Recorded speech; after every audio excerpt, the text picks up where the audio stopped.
Hello, everybody, and welcome to Mass Effect 2174. Did I put you on your right place? Okay, cool, I did.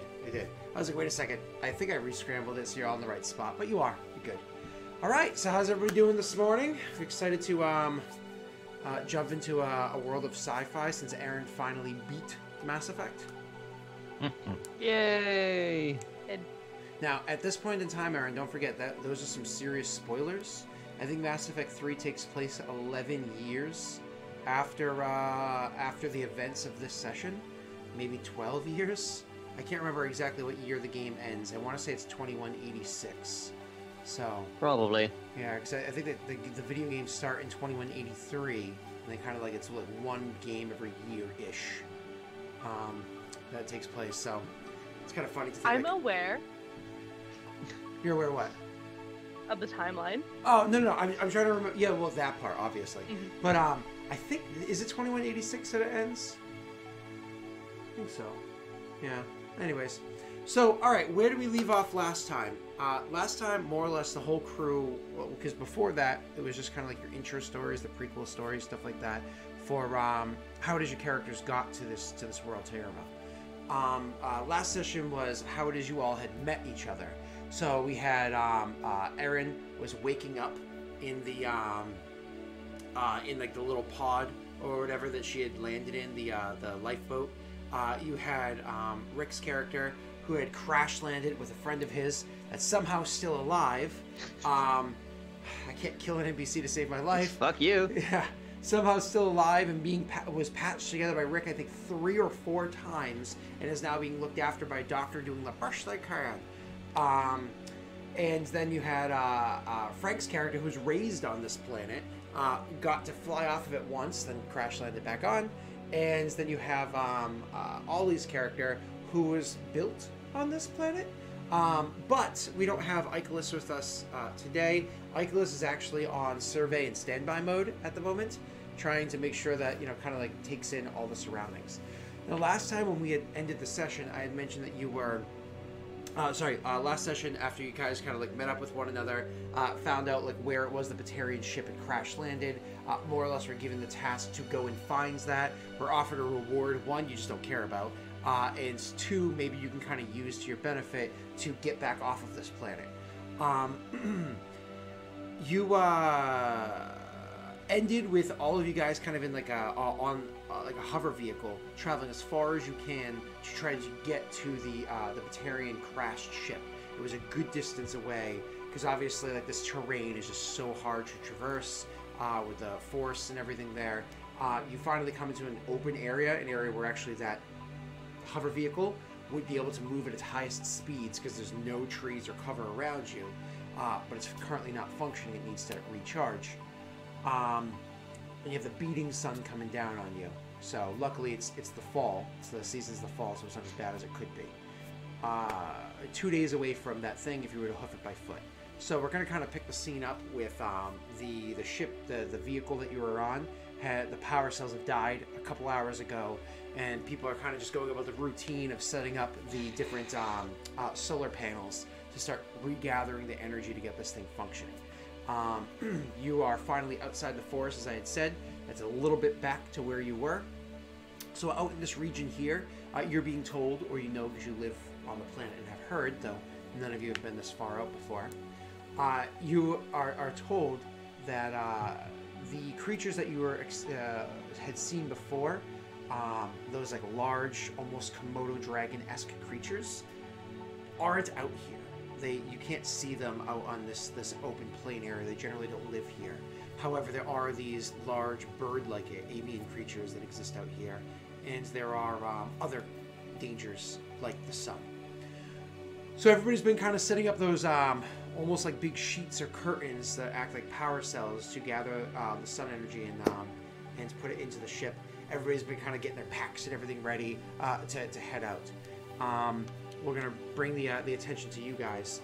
I imagine because you're so used to it, Rick, that Carmine... Oh, and same thing for you, Erin, with...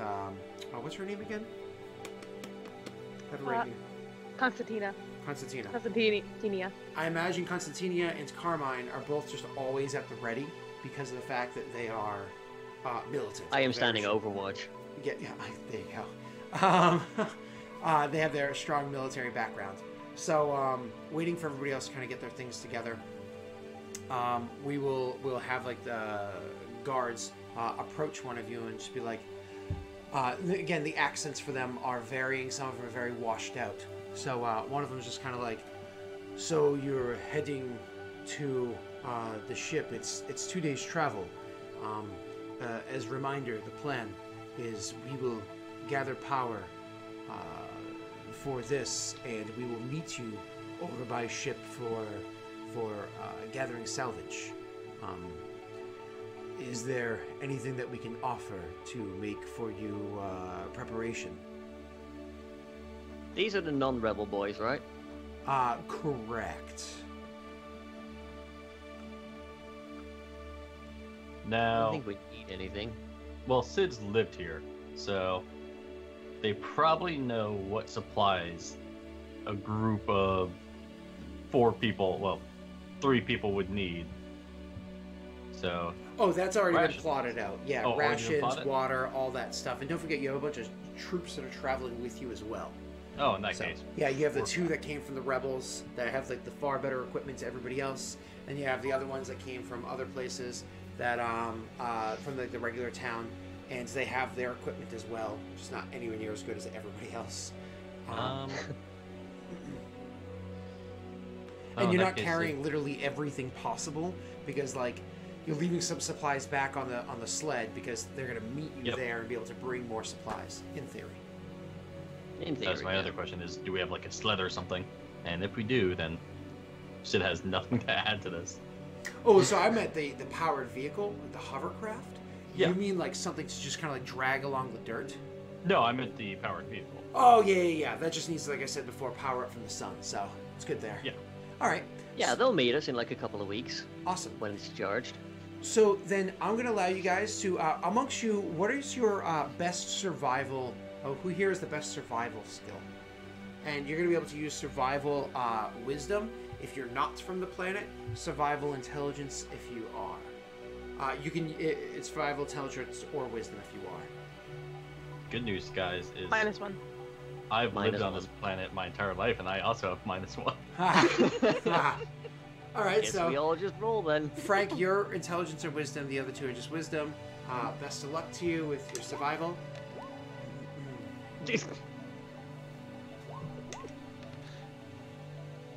That's awesome. That is so awesome. Just the way that the dice happen to roll, it just feels more realistic that they rolled that way.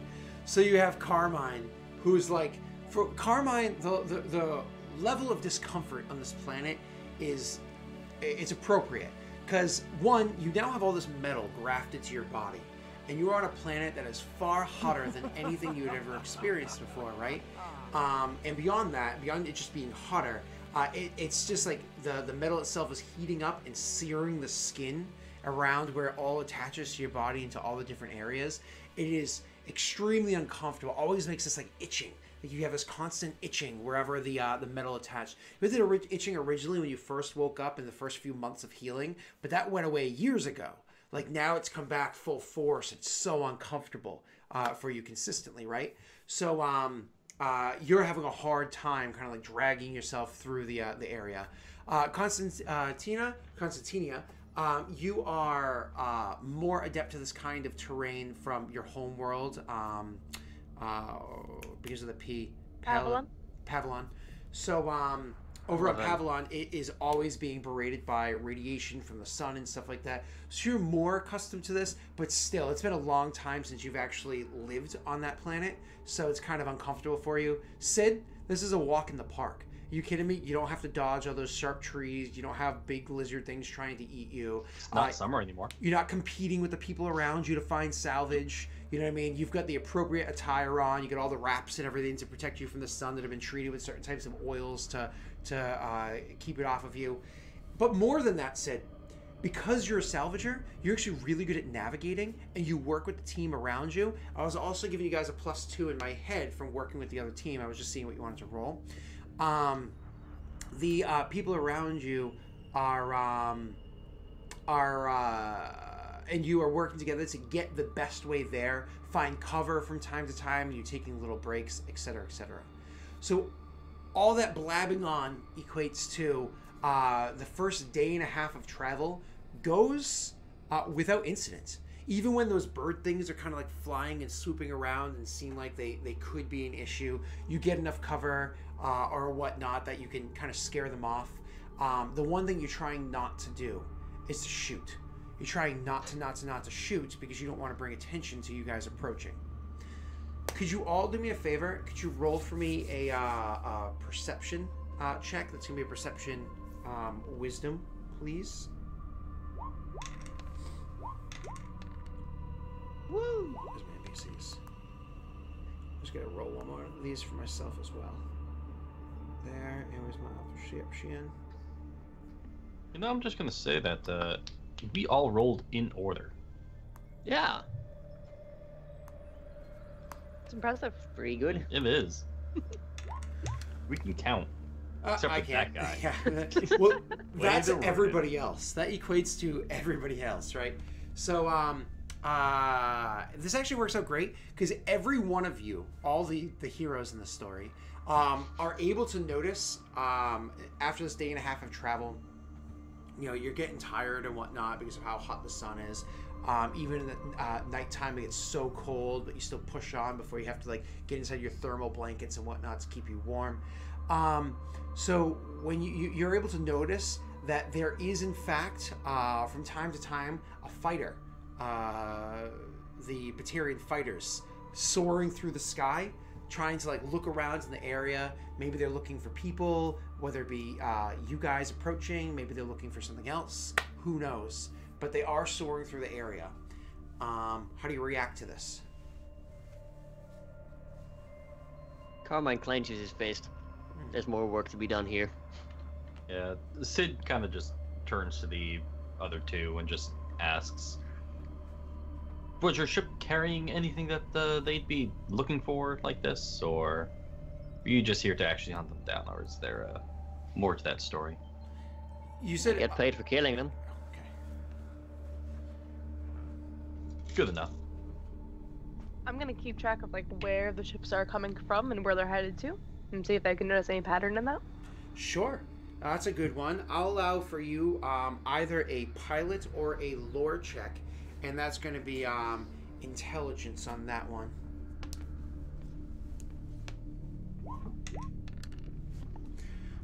So you're trying to keep track of where it is, and you can clearly see where they're going back and forth, but you can't find a pattern amongst it at all. It's one of those, it's seemingly random. You're actually not even sure if it's the same ship or two different ships that are doing it, because if it's not the same ship, then it's very similar ones, right? Anything else from the rest of you? Oh, really? I think Sid's just used to seeing them. Okay. Yeah, I mean, they're always scouting around trying to find slaves, so hey. Okay, cool. Well, one of the nifty things that happens is now while Icarus is with you guys, Icarus is carrying a bunch of stuff with you because he's in this like carry mode while with you.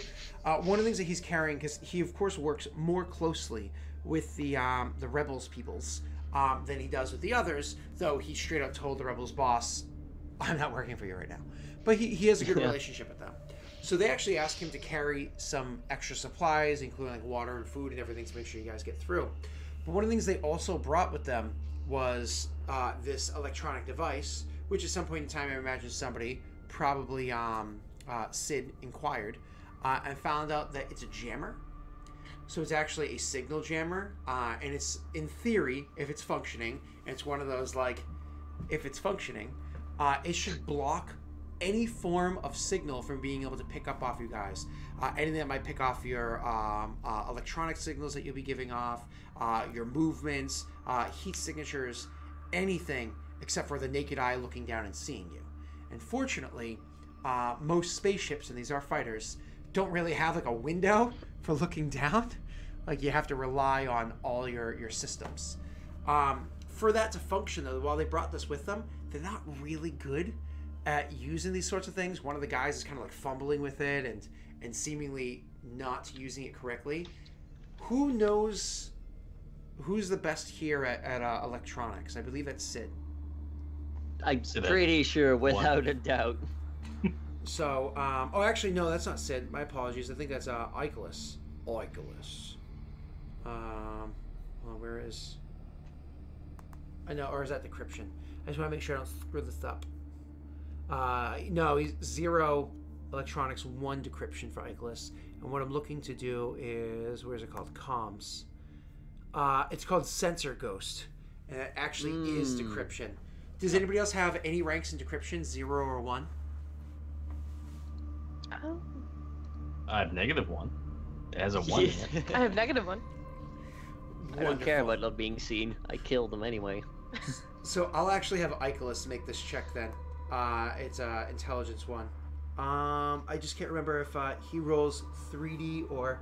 So hacker, gain decryption as a bonus skill when attempting to hack a database or computerized system, which he's not doing. So it's going to be 2d6 plus his intelligence, which is the usual. I'm not going to use any of his special abilities that are limited because that is Ollie's decision, not mine.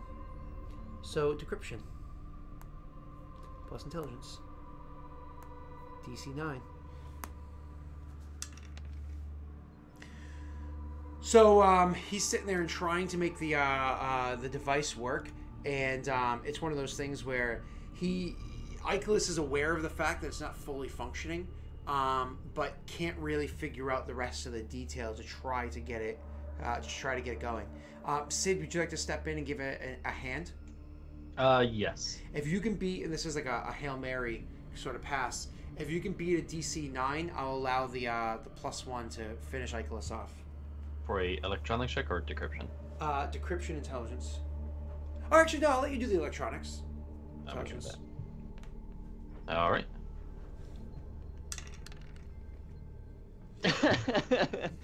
That's beautiful. That's just absolutely beautiful. I love the fact that both of you guys missed it by 1.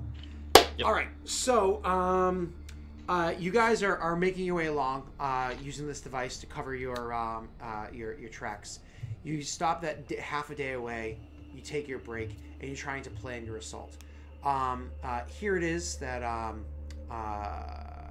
you kind of like want to have the conversation of where it is that you want to approach. Everybody's going to do their surveying to take in the surroundings and see what's happening. Who amongst you would be the ones that like say binoculars or whatever, and don't worry about supplies, you'd have them, to go and do the scouting? Sid would be up for that. I've They're got probably perception used to it. 0. I also have perception 0. Whether or not you have perception 0, who makes sense that like who would want to go and do the scouting?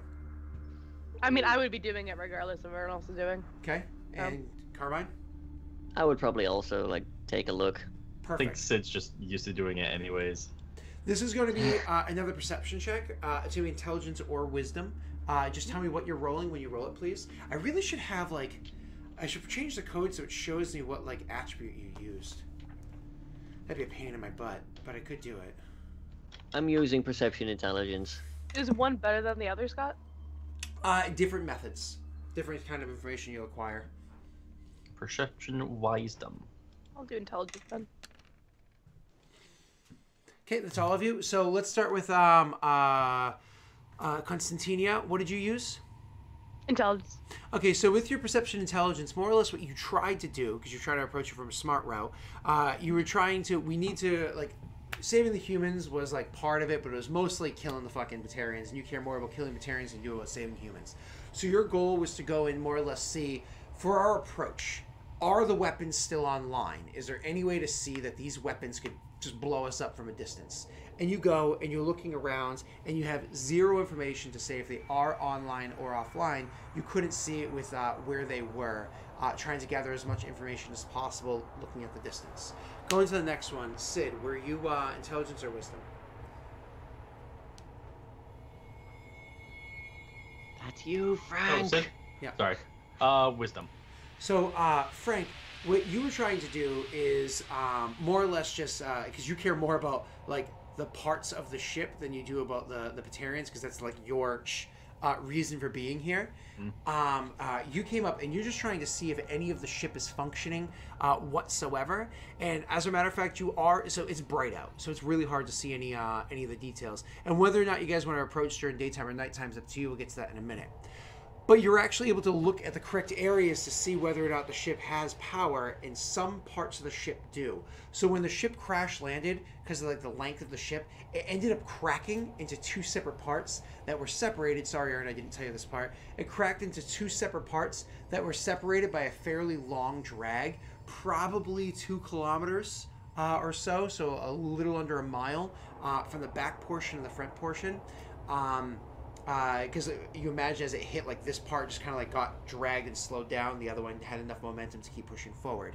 But both of them are angled in such a way that you can just climb into the open hull, right? As well as a million other ways to approach. You do see that the front half of the ship still has power, even though the back half doesn't seem to have power. Carmine, intelligence or wisdom? Intelligence. We know what you're looking for. You care about one thing more than anything else. That's killing some fucking Batarians.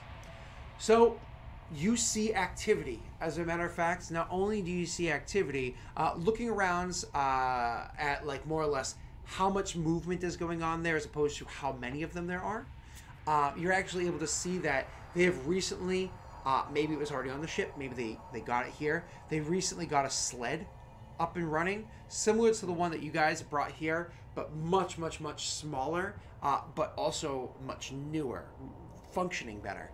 So they have a grav or a lift sled that's over here, and they're starting to pile things off of the sled onto the ship. That's weird. You probably would have expected the other way around, salvaging, but they're putting things into the ship. So, that's what you guys are able to procure. As for numbers, you all kind of like discuss where it was that you had seen people. You're not sure if maybe you'd seen the same people, but you're guessing probably 9 or 10 that you've seen. Not positive. So you can, I imagine that conversation just kind of like happens, but now you're going to plan your approach, you know. So we're going to bring it over to you guys sitting around. You've already gathered this information together, and one of the rebel people, you know, is going to come over and have the conversation with you and be like, more or less like, the approach, what are we doing?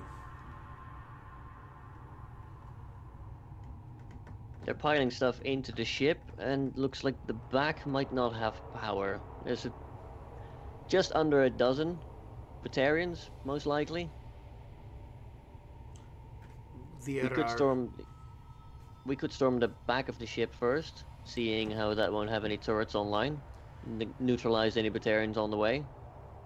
If there are just under a dozen, you guys actually will match or potentially even outnumber them, which is like a dream come true if that's the case.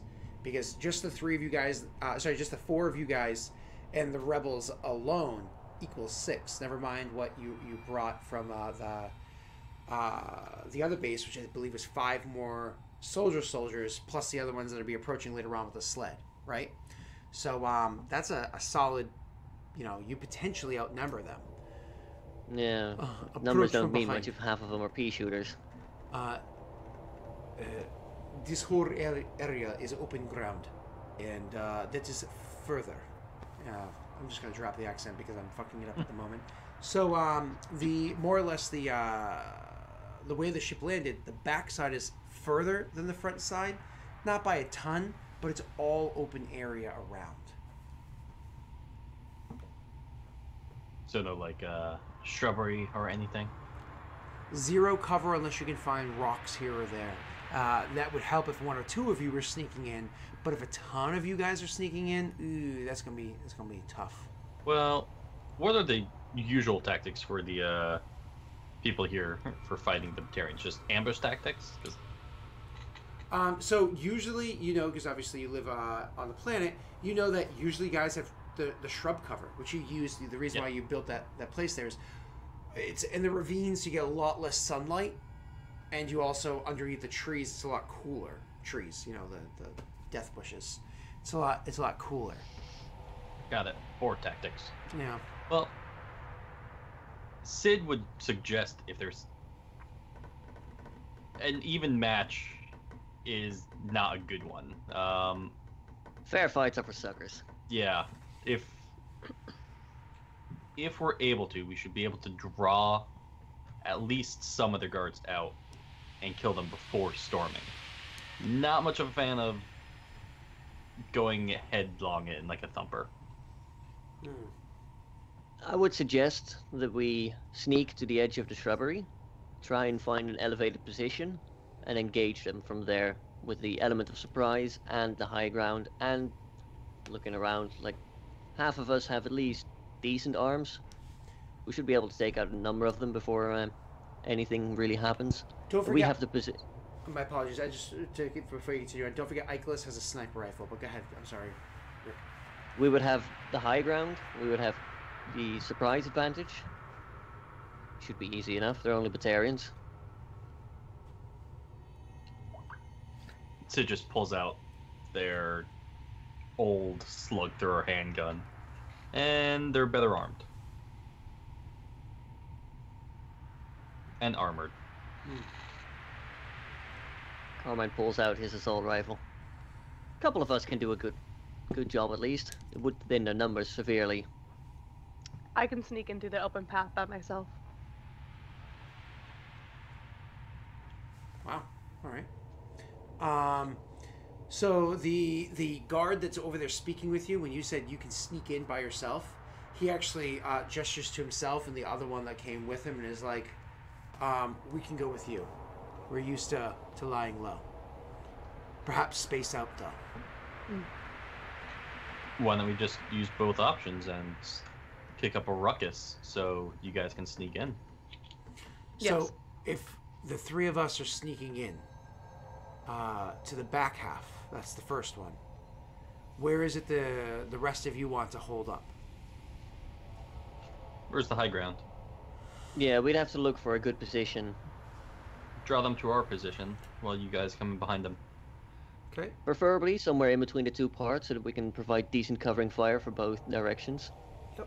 So you ask where's the high ground, and it's one of those things where you unfortunately you don't have any drones or anything at the moment to kind of like sit around and look for this stuff for you. But everybody can make survival or perception checks, intelligence or wisdom. You don't have to tell me what the stat is. Just roll it, and that'll give you an answer. I'll actually roll for Icarus on this one. His perception intelligence is his best option.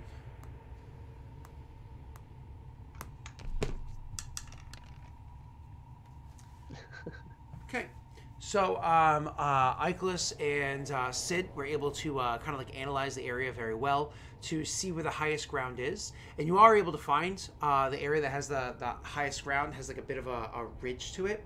Unfortunately, because of where its positions from where you guys are, that higher ground is going to be, assuming you want to go nighttime or later in the day, that is where the sun will set last. So it's going to be one of the areas that's going to be hotter, longer, etc., etc., etc. Also, at like a sunrise, that's where the sun will rise last. So, because again, where the ridge is and how the sun moves around. But will the sun be in our face or in our back? It will be in your face at sunrise. It'll be at your back at sunset. What time is it now? It's about midday. It's boiling. You guys rolled decent with stealth check. Sorry, survival check forever ago, so I wasn't hitting you with the shittiness of the planet yet.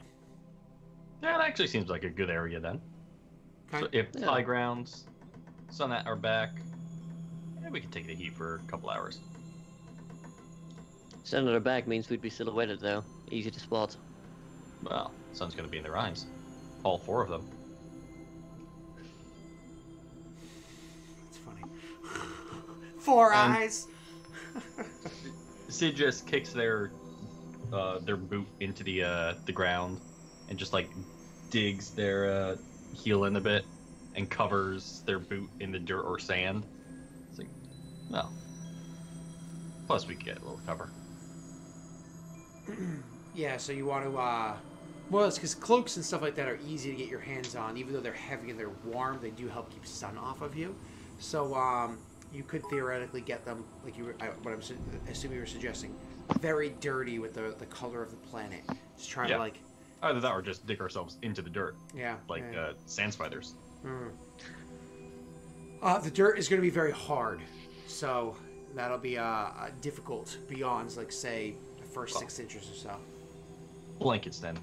We'll pull a Frodo. Ah, there you go. Like, what was that, an extended scene, right? When they had the, and they were slide they down the cloaks over them. Yeah, and the orcs like come running up and they're like... Oh, what? These people that we can usually smell, we don't know where they are now. Yeah, it smells like flowers and elven incense, but for some reason we don't notice it. Now, perfect. So, you guys are going to make your way to so that's kind of your plan, is to split up. So you're gonna have, I believe that it sounds like Sid, Rick, and Icarus and the rest of the troops are gonna hang the fuck back and more or less try to draw them to you from way the fuck out there on the ridge. Is that like the second option, everybody over there while those 3 go moving in, or is there going to be a third team as well? No, I think this works fine. Do we have mortars or artillery? Because that would be a 13. Unfortunately, no mortars, no artillery. I don't even know if you guys have any grenades. What, no orbital bombardment? Jeez, guys, No. come on.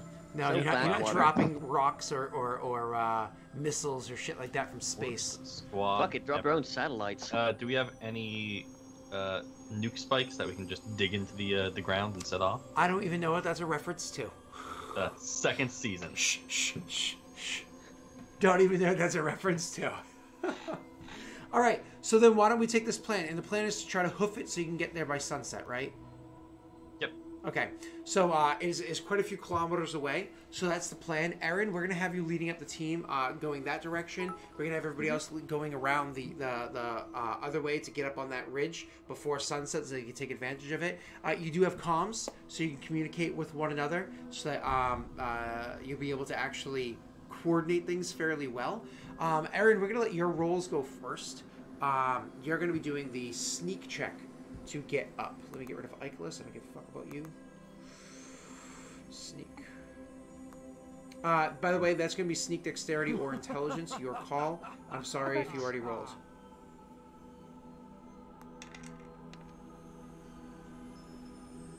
Whoa, I just turned my sneak into a 20. That is not even what the program's supposed to allow. I'm fine with it. Oh, that was a good sneak check, Aaron. Not bad for rolling a 6. And It's a good thing we're all spread out. yes, Yeah. it is. Okay, so you're leading the way and kind of like giving signals and whatnot for others to follow as you're making your way along. Icarus is with the rest of you guys, and he's holding that big device that's supposedly doing the kind of like the ghost mode, making it so signals can't pick up the larger group of you, right? So the 3 of you are moving in, and you're making your way over there, Aaron. Now, obviously, you don't think that nobody's going to be able to see you with the naked eye. They have to be looking where you are with binoculars, telescopes, something like that, to be able to see your location as you're moving. But you're still looking for cover just in case. That being said, you're very mindful. Obviously, you're a very stealth-oriented person. That's why you had the mission you had prior. So you're making your way spot to spot to spot, but you notice that the person that's behind you, that's following a bit behind you, about 100 meters or so, they are not doing a very good job. They're climbing too high up on where there's like little bits of ridge. They're not staying down low when they're running. They're just like full flat running, moving too quickly or whatever. It's one of those things where you're getting like pissed that this person can completely fuck everything over. That being said, as you're kind of like getting your way, looking back at this person, getting more and more frustrated, like maybe I should just tell this person to stay behind, or however you want to react. You actually see the other one comes up behind you at one point in time. You didn't even see him come up behind this guy, and he grabs him by the arm, where he's too distant for you to hear, but he's like shaking the guy and like gesturing heavily towards him, maybe yelling at him or the like for the guy's performance, and he kind of like shoves his helmet back some and starts moving forward, following toe in toe with you, with how you're stepping. Okay? And you make your way pretty much that whole distance towards the back half of the ship. We're going to stop your camera for a second, about 200 yards or 600 feet from the ship itself. This thing is massive. Again, this is a cruiser. This is a massive, massive ship. So this back half, give or take, is absolutely ginormous, right? We're going to stop you behind like a bit of cover that you have over there. When I say a bit of cover, it's a very low rock that happens to have a divot behind it, and so you're kind of like hugging the ground to stay out of sight where you are. The other one kind of runs up and slides next to you, kicks up a little dust around you, but slides next to you, the two of you together. The other guy is pretty far back at this point. Camera off of you and over to the others. You're trying to make your way. You can't really be stealthy heading where you are, but you're also even further back, trying to get to this other region. Where you're going to end up being when everything's said and done is about 300 yards. Sorry, 300 meters. We should be doing meters, not yards. Is going to be about 300 meters from where the back half of the ship is for the two of you guys. And that's where you're going to kind of have to hold up. So, making your way there, roll me stealth checks with the -1s. Do this in groups. This is not the stealthy group. You say that. I'm actually fairly good at it now. No, my people's. Oh, yeah, no. Aaron's people's had positive modifiers. Because they already have a -1 in stealth. Adding a -1 on the top of that -1 hurts. Oh, wow. Holy shit. I had way lower modifiers. I rolled pretty decent. Okay, so Sid was the worst one here, which is was the worst one here. So it was one of those things. Oh, I have to do Icarus as well because Icarus is traveling with you guys. Ugh, I hate rolling for PCs. Because it's like, I would not have done that. It's like, well, you know, sorry. He will have to roll with dexterity. And if I'm not going to use any of his features to make sure he's in like good mode either. You see, even Icarus did better than Sid. That's so funny. All right, so you guys are making your way across this plain, trying to stay to the best as possible, best for cover. So following Sid's idea of a plan, you get up the blankets or whatever, you get them covered in dirt. And it's almost one of those things where Icarus is like holding up a blanket and like walking sideways or walking with a blanket, like his body's like turned sideways to like almost have the color there to make it so it's a bit more difficult to see. A few people are able to stay behind it. Others get themselves covered in the dirt, trying to have as much camouflage as possible as you're making your way across, trying to get to that ridge. The person that's not helping out at all is Sid, who maybe didn't get covered in enough dirt, or maybe was kind of getting into the site, or maybe it was something else. Probably because Sid's shorter than most people. It's dragging and kicking up a dust cloud or something. Well, the issue is, at one point in time, a fighter starts to fly past you guys again, and you all drop and try to take cover from that as well, hoping that the sensor thing is going to do its job. But as that fighter flies by, you see it actually, I mean, these things only have so much maneuverability when planetary as opposed to in space, right? Because they're designed for space but can go planetary. All of a sudden the thing starts to do like a U-turn and come back around and starts to, you know, flip around and come back around towards your direction. And it does a second pass over where you guys are. That could have been coincidence, but as it does that second pass, roll me a perception, intelligence or wisdom check. Just Sid? Or Sid, Rick, and Icarus.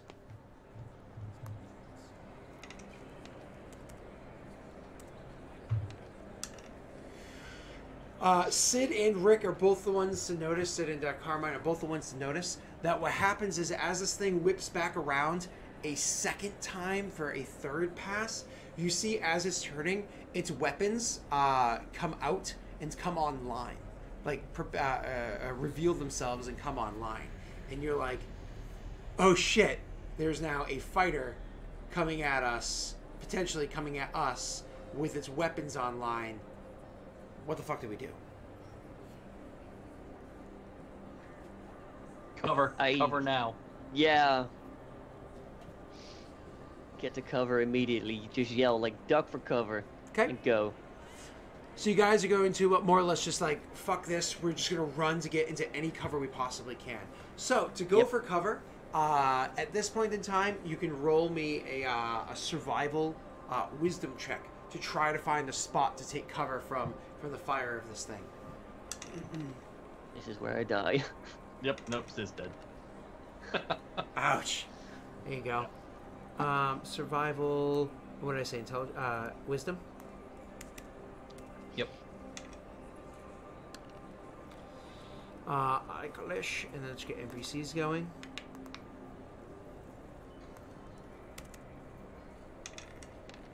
One more for the NPCs. And the NPCs are real low. Yeah, The they're sevens carrying are us really right low. now. Except for that one. That one is also dead. Yeah.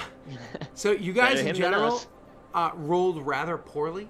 So as this thing comes back around the other way, and everybody's scrambling, trying to take cover to the best of their ability, and really not taking much cover whatsoever, the thing does fly by and just opens up and starts firing into the crowd of you guys. With its heavy repeaters shooting projectiles. So coming down and on the ground all around you, kicking up crazy amounts of smoke, everywhere all around. You're pretty sure some of your friends got hit. You actually saw one of the people from the town that you came from, just like, and then like, you know, when they get hit by a bullet, it's not like it's like, oh, the bullet passes through me, or no, these are mass enhanced bullets. It's like it hits them and explodes outwards. It's not fun to see. But as soon as it hits the ground, because once it has so much mass behind it, it just immediately kicks up smoke, and they fall out of sight almost immediately afterwards. But as the thing's shooting in a line and hitting up everywhere in that line, it's just kicking up dust and everything everywhere all around you. You're not sure how many go down. You're pretty sure 2 or more. Like, you don't know, but you're pretty sure 2 or more. And what do you guys do? You go first. I'm not really sure. Like, I could start firing at it, but that's not gonna do diddly dick. Yeah, we don't have any. Diddly dick's the best kind of dick, so. We don't have any weapons that could take that out, do we? No. I need to do like 10 damage to do 1 point, Big and it's is got Icarus' armor. gun? Icarus has a sniper rifle. Sniper rifles do... Oh, that's NPC. Icarus. They do like 4d6 or something, don't they? 3d8. Ooh. 3d8 plus dex. So, I mean, that's... And his dex is what? I think a 1? Nope, it's a 0. So, 3d8 damage. But like Rick just said, 10 equals 1. I think you know that, Frank. Mm-hmm. And I'm pretty sure fighters also have armor. Just a tiny bit, but they do have a little bit of it, I think. Looking right now to get to the 100% details. And it's funny because, like, usually you don't need to worry about looking up the rules, but your characters actually do have a pretty solid understanding of the way these things work. Yeah, now strike fighters have 5 armor. Oh yeah, now we're fucked.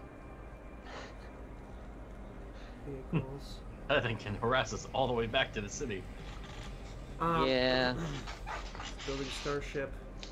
Hulls. Can I sacrifice a point in a pool of luck to pull out a rocket launcher? That's just it. And I've got a rocket launcher. I mean, I have grenades. I'm not sure if it's gonna do much, but I have a handgun, so I can Tom Hanks this.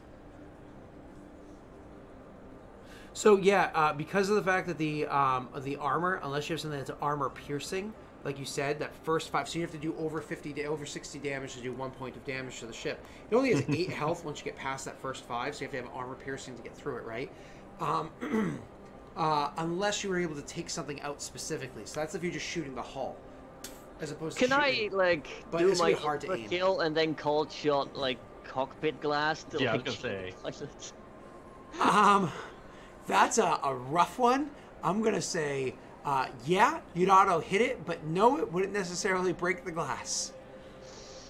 That's the problem, yeah. I mean, I will give you this, Rick. Yes, you can do that, but I will also give you this. Okay, while yes, you can do that, and there is no armor there, it still has health. Now, but does Icarus have called shot? No. Unfortunate. We're fucked. And I think Rick can actually use the sniper rifle too. I think Rick is skilled in sight because it's just the rifle skill, right? I would say Yes, actually. Carmen goes for it. So it's one of those things where this is happening, all that... I become an improved AAA battery. Now, the good news is, remember, a spaceship's round is 15 rounds for you guys, right? So 15 equals 1. So you have tons of time as it finishes that, like, sweep through an attack. So realistically, the way that these battles work, if you're going to do it, like, in the moment, a little bit more than what we're doing right now, is that you actually... it would be, like, attacking in a line as you guys are going, like, oh, we could just keep running, you know. So it's doing its sweep through, just like a quick little explanation. There's time before it comes back around and does it again. So you imagine that as this is happening, people are, you know, the dust is kicked up everywhere and whatnot. A few of the people are like, hide in the dust, hide in the dust. And somebody else is calling out, that's where it already shot, it's going to shoot there again. And they're just kind of like going crazy. They don't even know how to handle this kind of combat. None of them have training for it, right? So I mean, yeah, it's not something you do every day. No. So, Icarus is, once again, just kind of like having like processing problems, so I'm not going to have Icarus give any ideas. You guys take over. Rick, you got an idea? Yeah, fuck it. I pull up my assault rifle, I make sure to get in cover behind a tree. I'm gonna activate overkill, and I'm gonna aim straight at his faceplate. Oh, you want to use your rifle, not the sniper rifle? Not the sniper rifle? Sniper rifle, it would do more damage, because my assault rifle can do, like, a decent amount, don't get me wrong. Sure. Plus range. Yeah, I was going to say, I'm trying to remember what the range is on the assault rifle. I'm looking up my 100 wikis to right 300. now. Assault rifle use. Assault rifles. Oh, that's a skill assault rifles, not the weapon. It's 100 to 300. Oh, okay. Well, and that's meters. So Yeah. up to 100 meters is definitely like a ship is flying by overhead. You know, like for a pass through. Actually, I would say that it would be more than 100 meters, right? More than 300 feet for the ship flying by and shooting its guns. So you're going to be in that -2 range. That's fine. I'm gonna fire burst for both to negate the range penalty. That's right, because you don't give a fuck, because you're just going to auto hit. I just remembered that. Okay. So, right. So, no. well, you're going to roll first, obviously. Yeah. All right. So more or less, you're like, fuck this. I'm going to go and line up and try to set up this, that, and the other thing. Da-da-da-da. Because you're doing this, Sid, what are you doing? Sid is running over towards one of the bodies that's on the floor. First, checking for vitals. If no vitals, grabbing stuff. Sure. Like doing the salvage bit. Yep, like weapons. Wow. She only has a handgun. Yep. Okay, sure. That's So you fair, rush over yeah. to check the person out. Roll me a intelligence first aid check, please.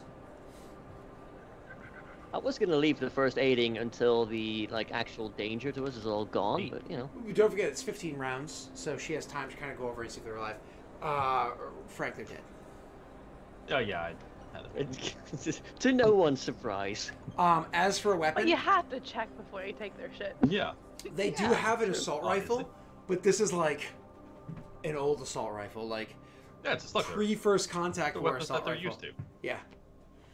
So you grab up the assault rifle. Yep.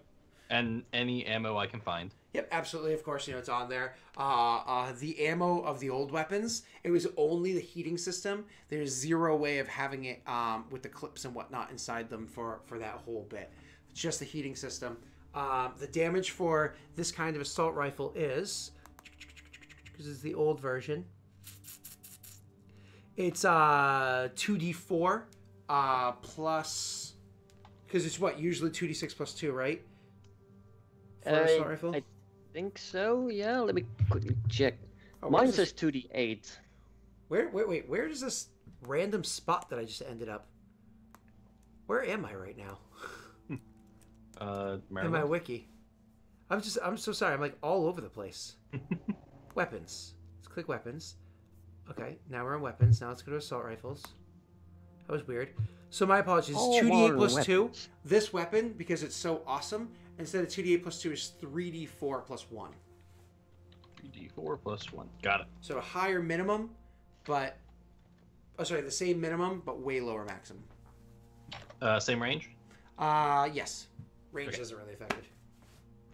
Riffles.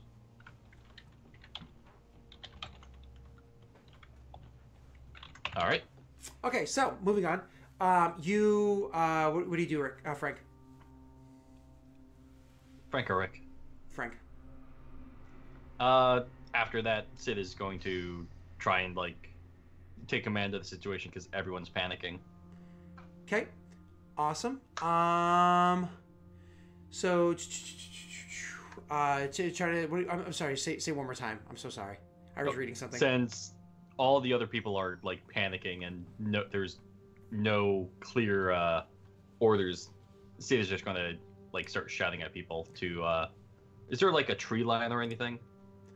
There is no Like, trees whatsoever, but there are little things not here for, and like- there that you can. No trees for like 100 yards? Or Yeah, nothing. This is all barren, Unfortunate. open area. Yep. Damn. How have we not been spotted sooner? These Batarians suck. Okay. So that I case, mean, a fighter Sid like is just in the gonna sky shout. could see us. So. Exactly, but Yeah. Sid is just gonna shout, "Get to the hill!" Yep. So you just kind of like get everybody to start running to the hill. So Yep. you say that, get to the hill, and you start running with them, I imagine? Yeah. Okay, so you start running to the hill, and that's kind of like everybody's running with you, trying to get your way to the hill and whatnot. The fire's making its way back around. Icolas looks to Rick and looks to Frank, kind of like, which one should I be assisting in this scenario? You guys are welcome to make the decision for him. Assist Rick. Okay. I would probably tell Icolas to get his rifle out and line up a shot at the window as well. Sure. So we'll say Icolas starts moving to stay with the people, trying to, of course, continue with the cover, helping out with that one. But you're like, but Sid's like, no, help Carmine. And when he turns back to look at Carmine, Carmine's like, get that sniper rifle out. And so he and gets up and ready because it's one of those morphing ones. And we'll go over to not where Carmine is, but near to where it is, and try to line up his own shot to take a fire at this thing. Okay, so the thing is whipping back around. It's trying to make its attack, trying to attack you guys. Very fortunate for Icolas and Rick. When the thing comes back around, it's actually not firing at you two. It's firing at the bigger group of people who's running and trying to take cover for the hills. So all of a sudden, it starts doing the firing at the ground. Those are some fun sound effects. They're trying to take fire at the ground. You can see the line of smoke kicking up towards the people that are running. Before it hits them, you two are able to take your shots to attack it. So Rick and Icolas go. Rick, hold on. I'm going to have Icolas attack first. That was my idea too. Because it's going to be the worst shot. And you tell him specifically aim for the glass and all that stuff, which he's going Yes, to do. I've shared in my plans like, we're going to shoot that fucker down. I agree. This plan is optimal. Nat 20. It's going to be a 1 or a 20. There is no in between. Alright, sniper rifles. Here we are. Because the speed the thing's flying at, he is taking a minus 2 to the shot. It's hard to focus on something moving that quickly through a scope. That's not that bad, all things considered. It's only going like Mach 5. Okay, yep. So Icolas lines up to take the shot against a strike fighter whose AC is 16. Granted, that's an AC when you're going ship to ship, so it's a little bit different.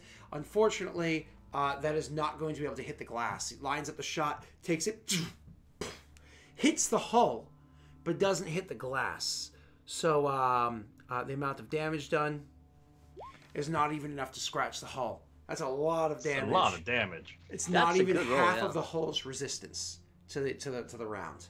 So that being said, Rick, it is now your shot. Roll first. -2 for the moving target.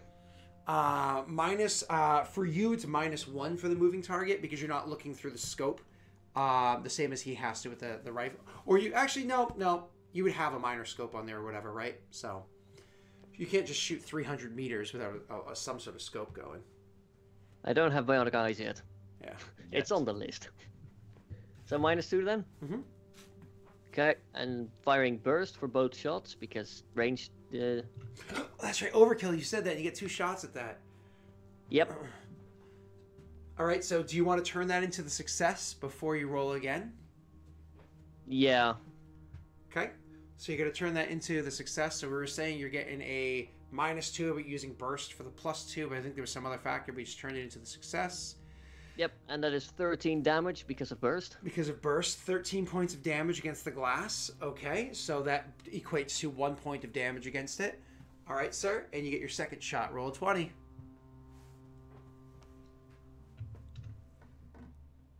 Oh, it tickled off that 19.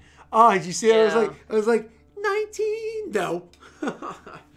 All right, so you take the second shot. It does not hit, so you definitely hit the glass. Can he use a party pool of luck to make that hit?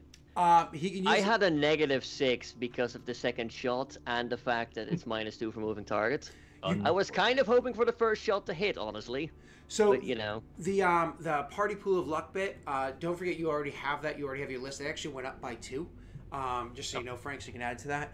But so that first shot hits, the second shot misses, but not because necessarily that your aim is off. Actually, when that first shot hit and the way it hit the glass and it sent a little bit of a scratch or crack on it, I think you freaked out the pilot because all of a sudden the thing started spinning and like doing like a barrel roll spin, and they lost a bit of control of their ship. They started careening and flying off to the side. So even though you didn't shoot down the fighter, even though it's not going to crash and burn and everybody's dead inside, which is wonderful. Even though that didn't happen, you actually sent the thing barrel rolling and spinning way off to the side. It is not going to be coming back for any short period of time as they kind of have to rebalance their ship and turn back around and find you guys again.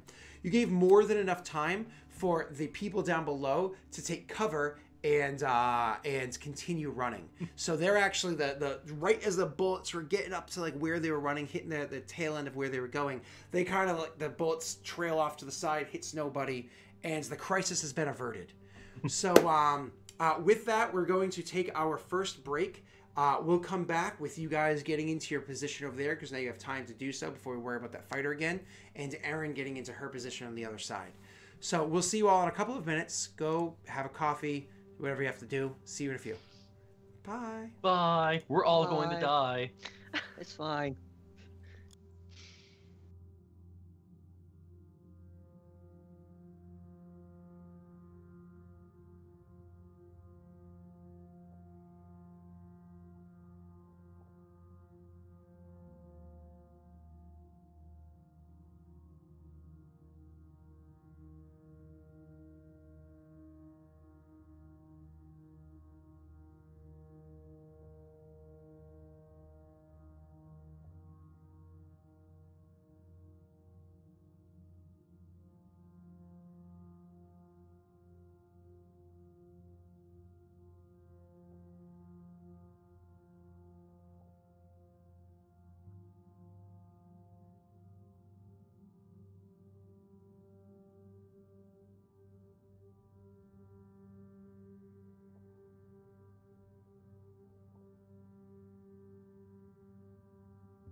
Hello, everybody, and welcome back. So, as I was saying, you guys had enough time because of that to get back to safety, or at least up to that ridge where you were heading towards, so you can have that higher ground and do it as you're trying to do from there. Going over to you, Aaron. You guys he slid up next to you, and before either of you could say anything, before you could even have any comments, discuss plan, discuss approach, anything like that, all of a sudden you hear coming from off in the distance over there. As one of those, like, you guys like look at each other for a moment, and then like look around either side of the rock, and you see the fighter just like lighting up over in that area over there, and it's like, oh no. What do you do?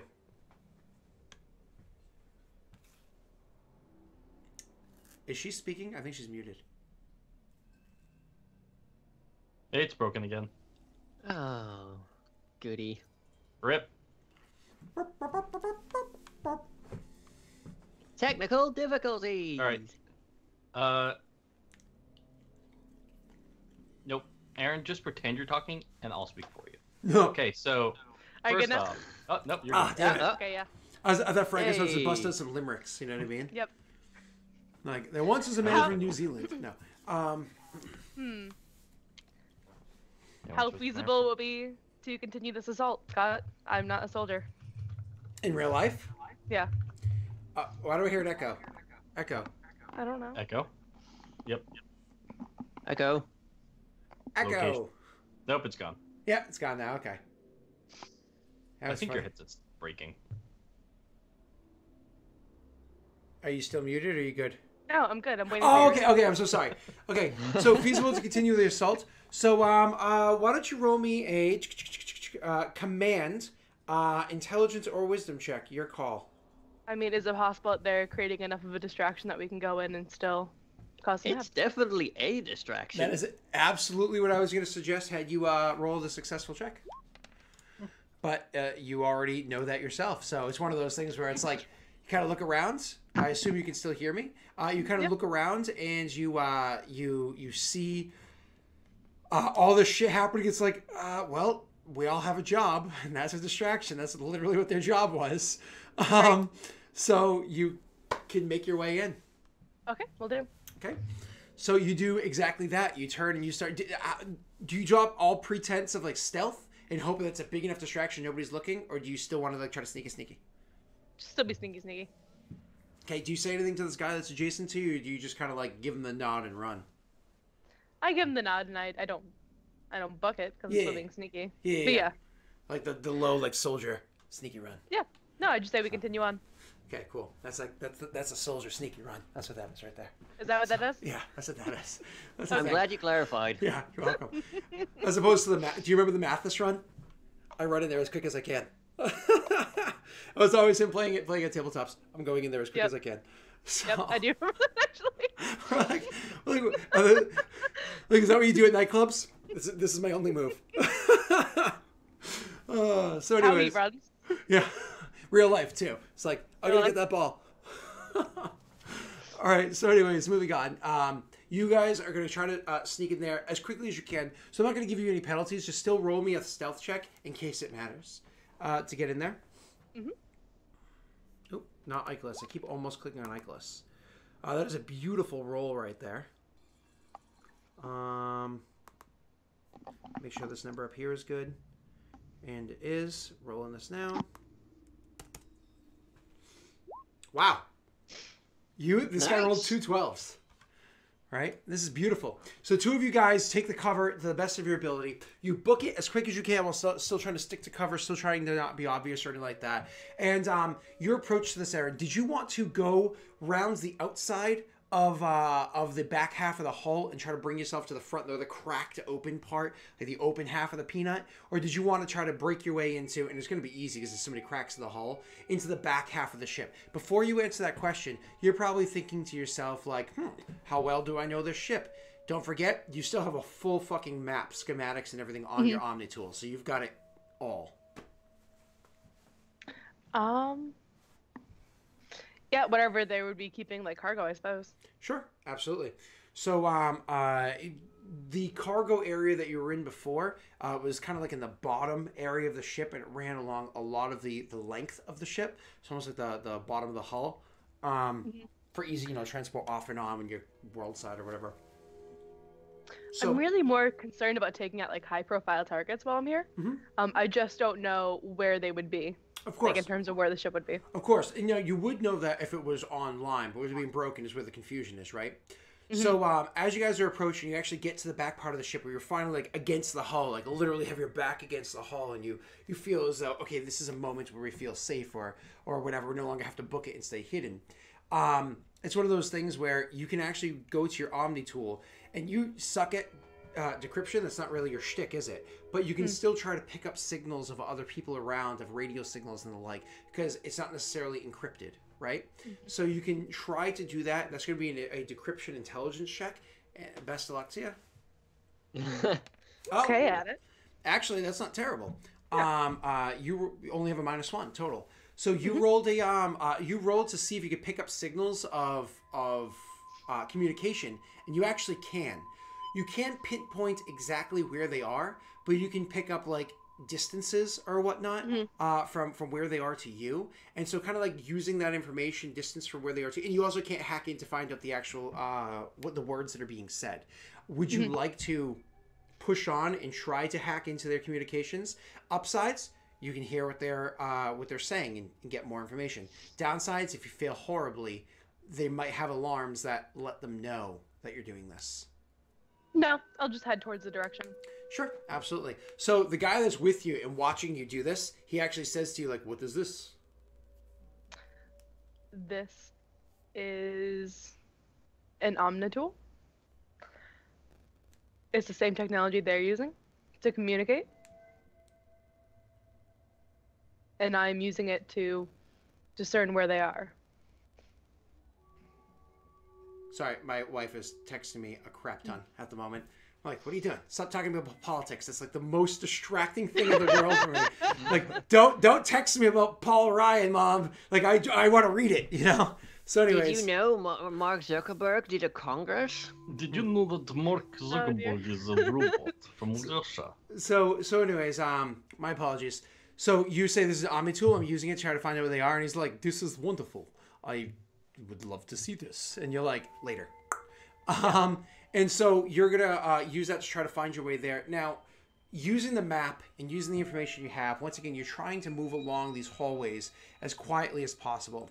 I have to ask you, Erin, how empty do you think these halls are? Do you think that they're pretty much fucking completely ghosted and empty? Do you think the likelihood of bumping into somebody is low, medium, high? I'm going to assume the inside of the hall is empty. Yeah. Since they're spending so much time searching the surrounding area.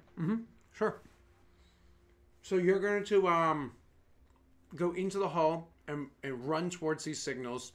Again, not being stupid, but also trying to be quick, taking advantage of the distraction. Yeah.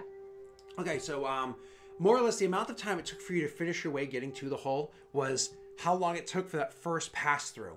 And so you can hear kind of reverberating through the hall on the outside because of how cracked open the thing is.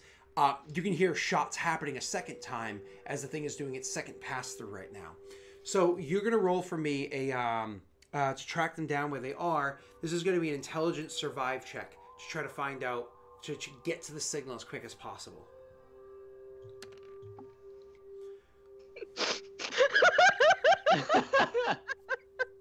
Do you have a reroll by any chance? Nope.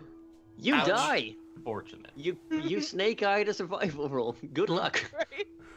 With a -1. The ship implodes on itself.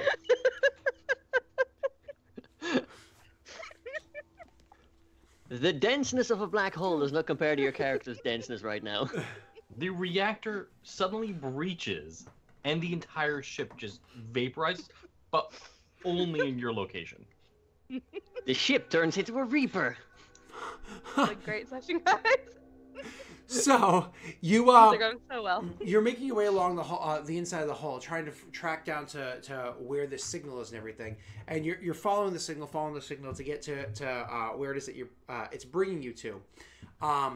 Unfortunately, where it ends up bringing you to is like along the entire length of the hull. It brings you out into the open area where the ship had been cracked in half, and you were kind of like moving your way along it and upwards a slope and whatnot.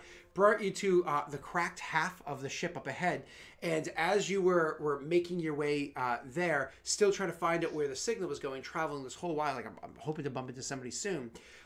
There's a doorway that's open. You step through. You notice the big open cracked area. The shots have already finished, and you kind of see off into the distance the thing's careening and flying off to the side elsewhere. You're like, I don't know what the fuck they did out there, but that's amazing. As you get distracted by looking up and seeing that, unfortunately, with your survival roll, you put yourself in a position where you're so exposed that people on the people on the ground between the two ships just happen to be looking up, tracking this ship as it's flying and spinning off to the side, like, whoa,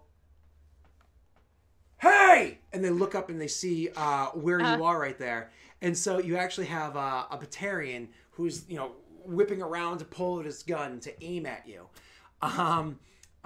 Because of the fact that this is just the one Batarian at the moment, because of the fact that, you were distracted, they saw you first, sort of a thing, I'm going to give you a -2 to your, what's it called?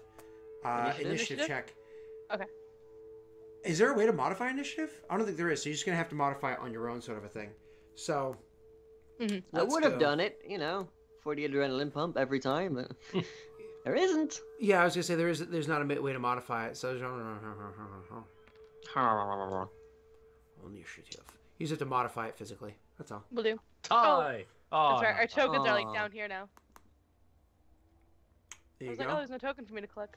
See, funny thing is, it rolled a 4 on the screen. Yeah, but you might have a probably plus has one. a +1. You're right. I'm dumb. Oh, 4. Cool. So you got the 4, she got he got the 5. So that's how it equates to. So he's going to be able to act first. He pulls out the gun and starts firing up at you. And then I'm going to have you make a perception check right after I have him fire, okay? Just let me take my bullets and shoot them at you. Here it is. Wow, these weapons are so deadly. Unless I do that. That's not deadly. It's not deadly at all. So he takes out his weapon, fires it up at you, and you see it happening last second, and you duck behind the cover of the hull of the ship, like through the doorway that I just said that you stepped through. You run and duck behind that doorway, taking cover there. Hits that. Does not harm you at all. It's actually your turn now. I am going to take cover and hide and wait for them to get closer. They're outside and down some. Yep. So they're going to have to go into the ship and make their way up from within the ship, which would be a long while. At least a minute, if that's what your plan is. Yeah, I'm going to try to find a spot where I can, like, chokehold them. Sure.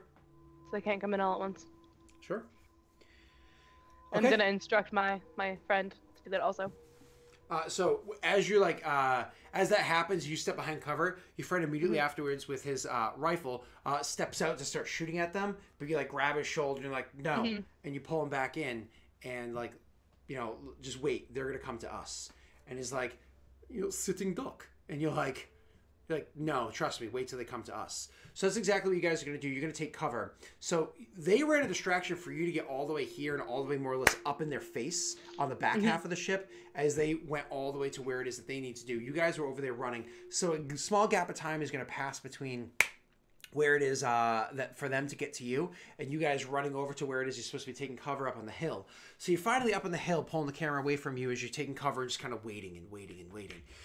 Hearing boot steps from kind of like echoing through all the different hallways, making the way towards you slowly. Rick and Frank, you guys are going to have be up on the hill now. You have Eichless with you. You have Carmen there. You guys are pulling up the rear. You have one person who's injured. He's got one of his legs is blown off or whatever. Another person injury just because they fell to the ground, jumping out of the way of a bullet, and they rolled and just kind of like scratched themselves up, but nothing terrible. You had some losses, whatever. You're up on the hill, overlooking the area where the big crack is, but more close to the back half of the ship. What's the Is the first guy thing? with his leg blown off still bleeding? Yes. Triage. I will tell Bang. Dead. Yeah. Oh, I would do a quick medical, like, check on him then with the first aid kits to, like, make sure he doesn't die. sounds great. And I think that is... Yep. 3d6. He's alive. There you go. You actually are able to use metagel and just kind of and seal the thing up, or whatever's inside your kit. Actually, did you leave your kit behind with the doctor? I don't think they needed it. Oh, okay, He gave okay. it back to me. Oh yeah, that's right. That's right. So you know, and get the whole thing sealed up so it stops bleeding out. And hopefully it'll help fight infections and everything else that might be going on here. Yay. So that you after you get that done, Frank, what do you? So that's going to take you a little bit. Frank, what do you do as soon as you get up there? How many people are alive, except from the legless guy? So let's see. 3.5 dead. And there were 5 that went with you. So it's you 3, plus 2. Well, the +2 are somewhere else. I don't care about them. No, two with oh. you. And then there's the 2. legless guy who can hold a gun. So He can shoot. 5.5 of you alive. Sid's just gonna look over their shoulder and shout at Carmine, "Come on, we got to go now!" And just going to rally the other guys into a charge down that hill. Cover's already blown. Hopefully, the other team knows that their cover's blown by the sound of the fighter shooting at them. They stay on this hill. They're going to die to the fighter. So it's a mad dash to cover by the ship. So it's either stay here. So your idea is stay here on the hill, and sure, die. you might be safe for a little while, but that fighter's going to come back and kill all of you. Or mad dash towards the ship. Sure, you're running into get some bullet cover. fire, but then you won't be die by the ship. Is that Yeah. kind of like your argument? Okay, Rick, what do you It's say? kind of get to the ship, get to cover, because it's the only place where there's cover. Rick, Would I be able to use the, like, ledge as half cover or something while firing down? I mean, where this ledge is, you're going to be able to more or less like lie down, take a shot, and have pretty decent cover against anybody down below by the back half of the hull. That's why you wanted to do this in the first place, especially with like the sun and the da da da da. However, with the assuming that ship comes back, yeah, Right, so Carmine reckons that he'll be able to take care of all the Batarians down below and get down there himself before, like, the fighter comes around again. sure. So, yeah, he just tells you, like, if you want to go and charge in like a fool, go be my guest. I'll give you cover from up here.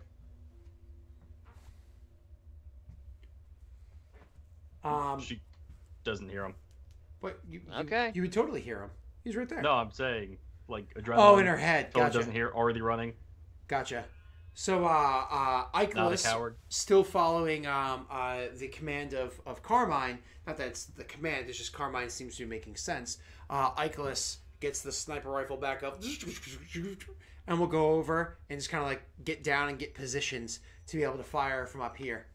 And we'll say something along the lines of like, based off trajectory, it will take some time for that ship to come back for another pass through.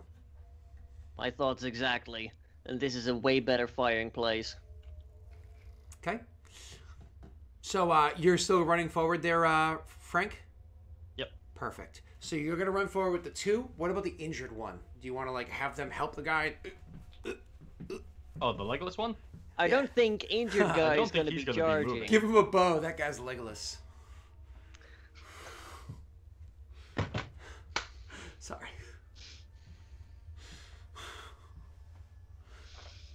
What were you My saying? idea was just to position him on the ridge and be like, you stay here and fire down. You'll be harder to hit that way. Okay. Awesome. All right. Then let's run with you guys first. So Rick, and Icarus, you guys have to make perception checks to see what the hell's going on down there. Frank, you're making your way back down the hill and rushing towards the thing as quickly as you can. We'll worry about you in a minute, Rick. So Oh, sorry, Frank. Rick, could you do me a favor? Your names are too similar. Rick, could you roll me that perception check, please? Wisdom? Or intelligence, because it's like a surveying as opposed to a noticing. Definitely intelligence.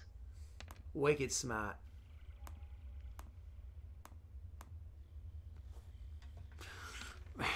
Ollie should wish he was here. Icarus is useless when I roll as him. God, I cannot roll Icarus's rolls. I'm the worst PC. So you're looking down there, and what you see is that something has caught the attention of the Batarians. Because you see a whole bunch of Batarians are rushing into that back half of the ship. So you could imagine what would have gotten their attentions, but a whole bunch of them are on the outside of the ship and rushing into the bottom areas trying to get into it as much as possible. Icarus does not notice this. He's kind of surveying like the back half and the top and whatnot, whereas you're surveying like the actual hole. He's like, anybody over here? No. And you're just like, there's a guy there. Zoom, zoom. Okay, on him. Yeah, I make sure to point out to Icarus, like, hey, they're over there. Sees it now. It's Right. like the old Halo site, you know what I mean? When you can see somebody across the map with zero zoom, and all of a sudden, I'm on them. But go ahead. They're within 300 meters, right? They're about 300 meters away. Yeah, Yeah. that was the plan. A little bit of burst fire never hurt anyone. Okay, so this is a Well, yeah, whole different anyway. combat. Yeah, if they're the closest targets to hand, I'm just gonna start spraying over there. Sure. I guess I'll try to aim at the closest person, and So the one I'll that's fire the one that's burst to furthest back. negate Gotcha. the. Yeah. Cool. Yeah, of course. Oof. So 6 plus 6, you took a -2, but a +2, which equated itself to the 12. 12. Oh, remind me if a 12 hits. I don't believe it does. It rolled off a 16 as well. I've been rolling terribly this day. Oh, not as bad as Icarus. Why am I True. looking at Carmine? I don't care. I don't give a fuck about Carmine. Sorry, I'm a big dummy. Let me look up here. Sorry, big dummy here. Armor. Combat hard suits. If the Batarians are wearing light, they should have a 14 AC without Dex mode supplied. They're wearing the illicit armor, which is 12. In that case, this might actually hit. 12 plus dexterity. And you're surprising from behind, so I'll actually allow that hit to hit. Cool.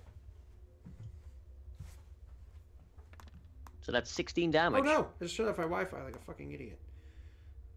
16 points of damage is ridiculous. Yeah, you drop the guy because the illicit armor only has a DR of 2 and shields of 5. So take away 7. That's 7 health. That's enough to drop a Batarian. So you line up your shot, and with a first shot, you drop the guy. Drop him entirely. Flops to the ground. Don't forget about the new amount of ammo in this season compared to last season. Okay. Yeah, So- it's only 20 instead of 30. That kind of hurts. Correct, but time has passed since the last combat, so Oh, that's yeah. your first one. Okay. All right. So you have your second attack. Are you doing overkill or no? Oh yeah, it's still active. Yep. So go ahead and do the second one.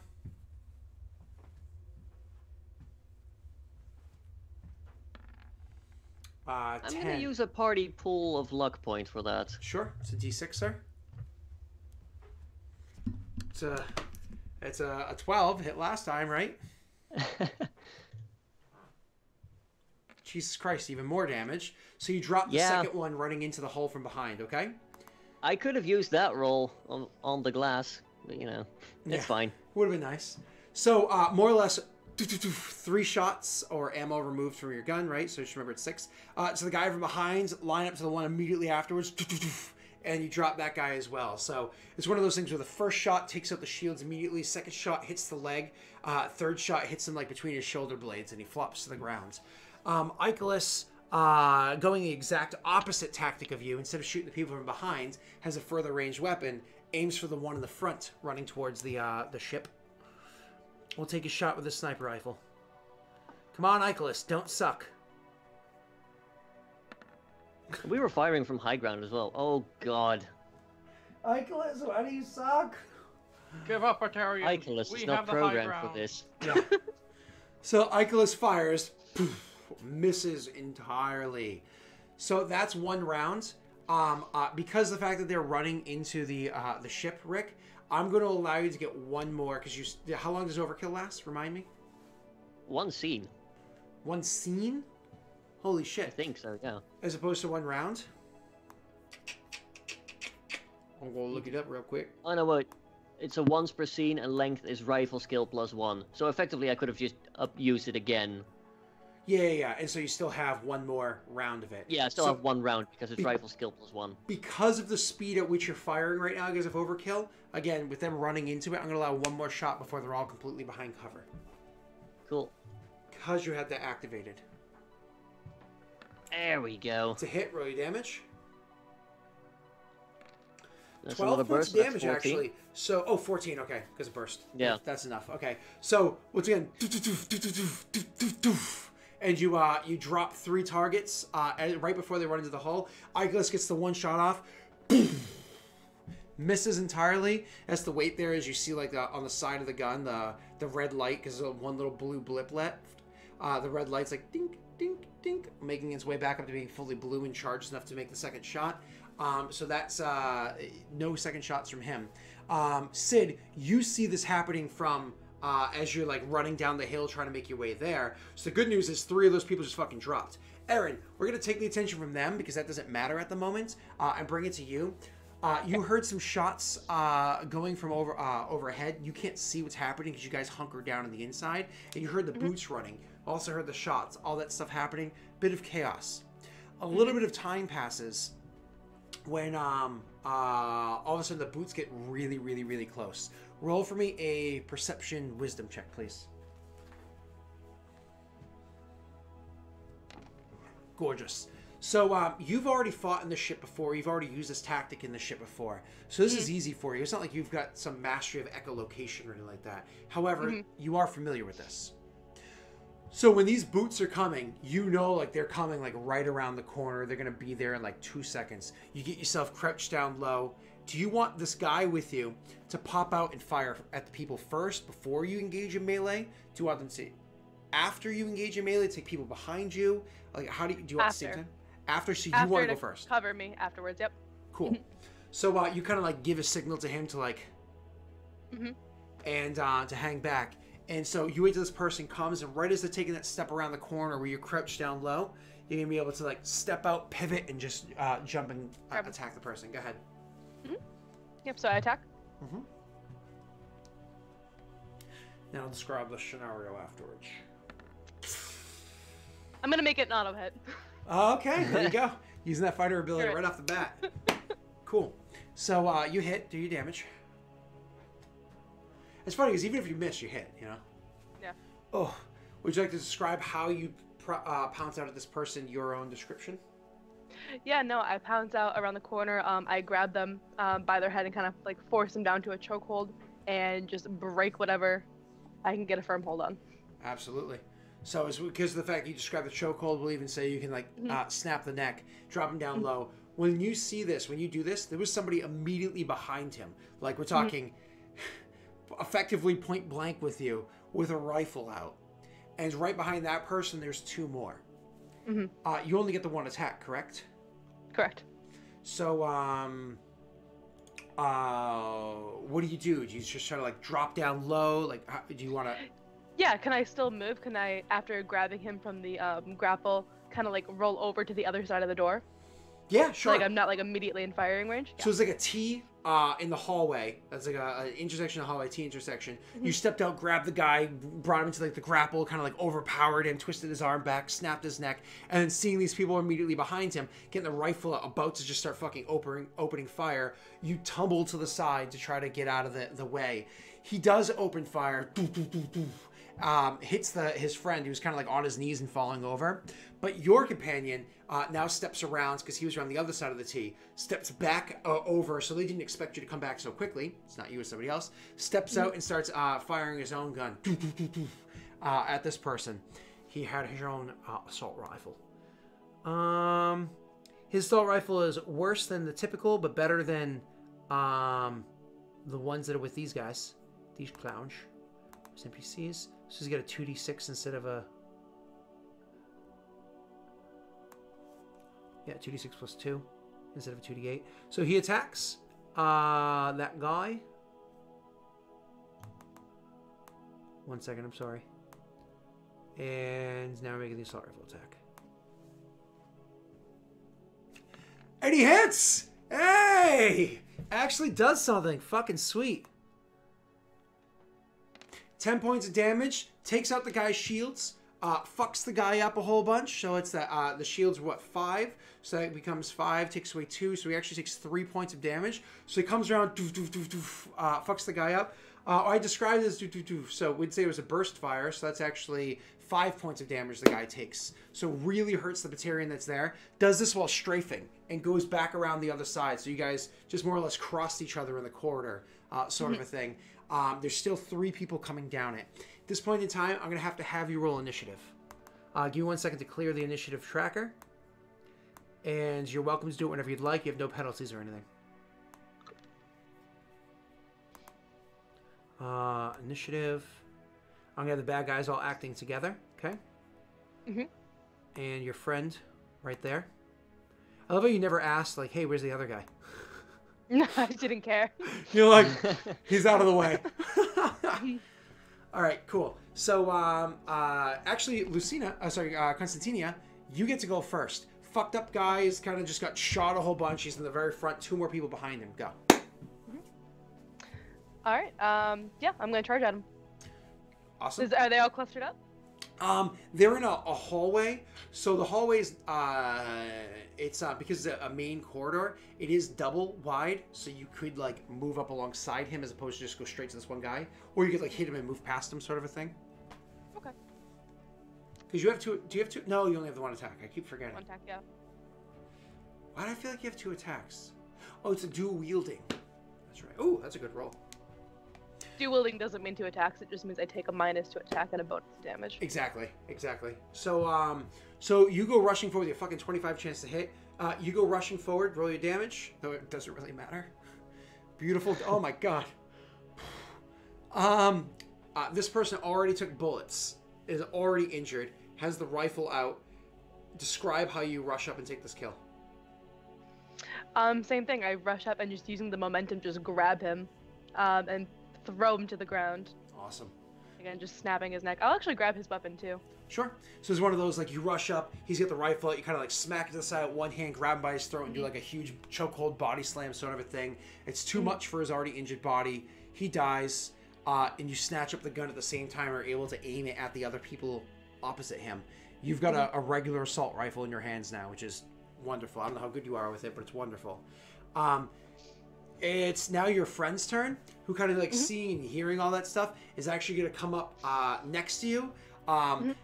We're going to say like almost like a half step back. So you're like kind of in front of them. So that gun is adjacent to you and they're like a half step behind you. And they're going to like rip into the person behind, sorry, that's immediately next. So his turn, attack roll, assault rifle. I was like tickling around a whole bunch of different, but you hit, he does hit the guy immediately behind, does his damage. Ouch. Takes out his shields, barely injures the guy, does, like I said before, a burst, 3 points of damage total. So barely injures the guy on the other side, well, half injures him, he hurts the guy on the other side, but he is in fact still standing. It's now their turns. Their damage is more. Okay, so their chance to hit.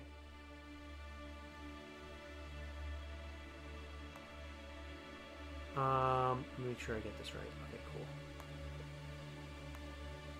Alright, Aaron, I'm coming for you. Ah, come on! Second one. Okay. So what happens is, as that first attack takes place, the guy that's in front of the two, he goes to pull his trigger, but as he does so, he takes the bullets from the guy from behind, and so like his spray kind of sprays outwards and hits the wall and ceiling next to him instead of hitting you in front, which actually, so the guy next to you kind of saved you from taking a few shots. I don't know how good your armor is, I don't remember. But the person behind him kind of like shoulders him out of the way and lines up his shot and is going to shoot at not you, but the guy next to you. The one that has had the gun the whole time. Yeah. Don't worry. I have time to kill you afterwards. 9 points of damage against him. So he doesn't even have illicit armor. He actually has basic armor. Because that's all the... Sorry, not basic. Like armored clothing, because that's all they really have. So that more than hits his AC. His damage resistance is a whopping... 2, so he drops. So takes the bullets and falls to the ground, bleeding next to you. It's now going to go back to your turn. All right, I'm gonna attack the guy. Do you rush up? Do you attack him with the rifle? Oh, so there's 2 in front of you. Yeah, there's 2 in front of me. Yeah, I'm just gonna injured one. rush up and hit him. Sure, the injured one. In melee, yeah. Okay. I'm not gonna dual wield though, because that doesn't make sense. I'm holding a rifle in my hand. Yep. Okay, so you kind of rush up with the rifle in one hand. You hit the guy, roll your damage. I'm going to use my was it shock trooper? Shocking assault Oh. ability. Okay. Remind me what that does. It's been way too long since we played the game. Do. Shock damage on my weapon use all targets if there were 10. And did I not add the new one in here? It is 150% damage. Oh, Jesus. To everyone around the area. Yeah. So Here, shocking. Savage Fire. Sorry, Savage Fire. That's what it is. I was about once to you say. make visibility main action. You deal 150% damage with all melee weapon. All other adjacent enemies suffer shock damage as if I attacked them and missed.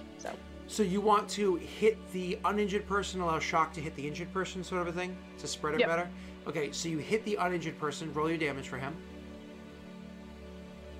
That's a ridiculous 21 points of damage, and your shock is going to hit the guy that's already taken a couple bullets next to him. Please describe how you take these 2 out. Always ask me to be so gruesome. You don't have to be gruesome. You do it in less gruesome ways. You do like a break of the neck. I'm the one that does bloods and guts.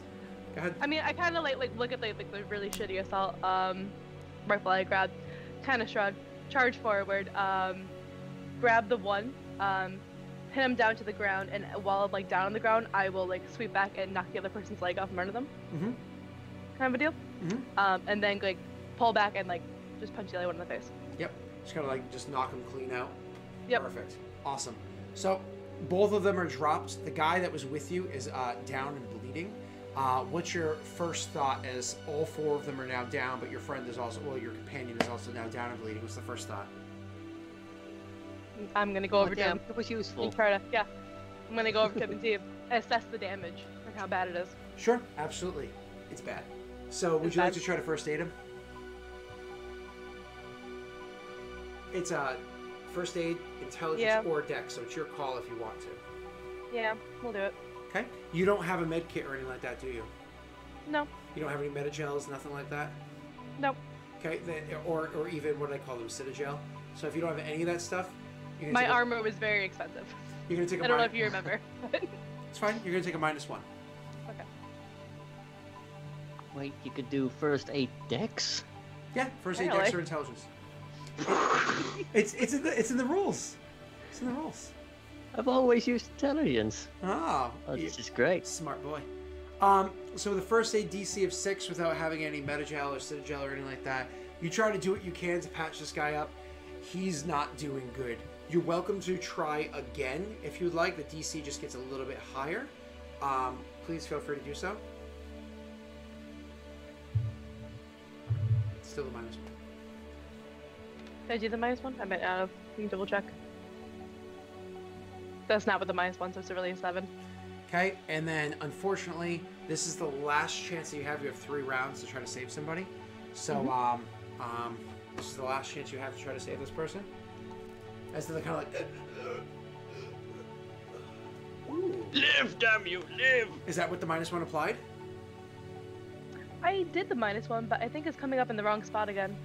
Oh, did I not fix that? Because It's showing -1 on the thing. It's showing a -1, but the math So you rolled 2 doesn't 5s. add up. What's your dexterity or intelligence? Which one are you using? My dexterity is a +2, and my first aid is a -1. So it should be 1 less than it currently is. I don't know why it's not doing that. So it's a 10. Gotcha. So my DC, because usually the DC is much lower. So, but because you don't have the appropriate like Lazarus patch, as the usual rules would call it, I hiked up the DC to 9, 10, 11 instead of 6, whatever, 6, 7, 8, whatever. So that being said, you actually just barely missed it. The person and dies in front of you. So you tried to save him. Nothing happens there. Let's pull the camera away from like you trying to save this person, but seeing him go out. It's like, he was such a good fighter. And kind of pull the camera from you, like doing whatever respects you might do in the moment, if that's something that you would do. Pull away from that and go over to Sid. Sid, you get 2 people with you. You guys are hard running down the hill as fast as you can. You're running. One of the people kind of like notices you guys and looks back and is about to say something about the fact that you're coming. Drops dead. And the person that's immediately adjacent to kind of like looks to the side to see that person's there and wheels around and that person drops as well. The others that were running are just like, fuck this, and just keep running as fast as they can. Huge sound of the sniper rifle going off. The bullet hits the hull of the ship and leaves like a dent in the ship for where it was that it had hit, but didn't hit anybody. They're running through the doorway trying to take cover as best they can. Through the door, just running through and trying to take cover as best they can. And as one of them is literally, as the last one's literally running through the door, you think, oh shit, there's so many of them left. We're gonna be fucked when they get there. In the doorway itself, drops down and flops down, literally right in the way. So you have to like step over them to go into the ship if you go in the exact spot they did. That being said, you know that they're coming. Sorry, that they're there, that they know that you're running down the hill, they had seen you, they turn around and look, so on and so forth. Do me a favor, roll me a survive, dexterity, or wisdom check. I believe dexterity is an option on the character sheet. It is. Wisdom. Okay. I would like to re-roll this. Oh, you can. That's right. Yes, Oh. I can.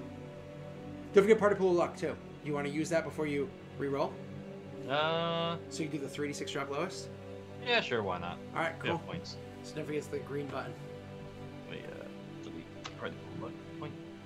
Okay. Awesome. Did you also delete the one I used for like firing earlier? I don't think Aaron Yes. used one. Oh, yeah, I don't think Aaron used one. No, I did. Yeah.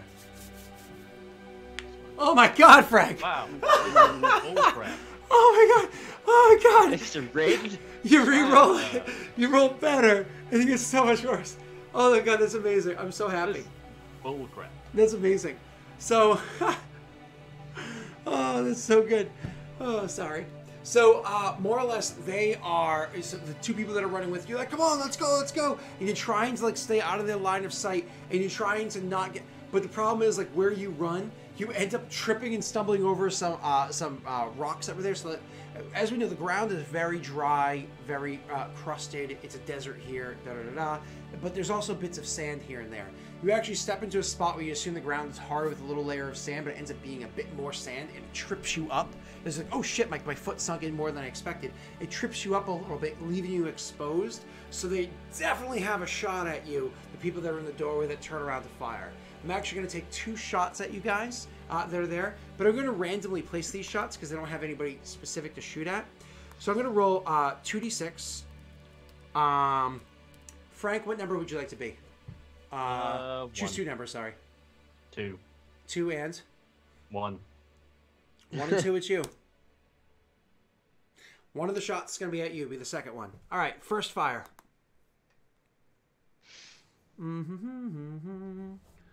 Make sure it's the more painful rifle. It is. Make sure it's the better attack roll. It is. All right, attacking your friend.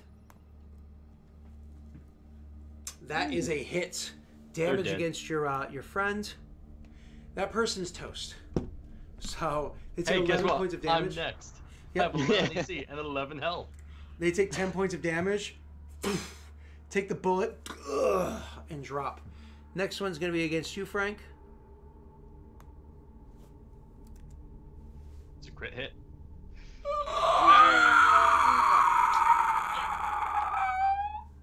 That's painful. Oh my god, Frank. Oh, she's dead. There's no way she can survive. Oh my god. Oh my god. That's so bad. I'm at the -3 health? No. Welcome to my life, fucker. This was me last season. 7 health? So,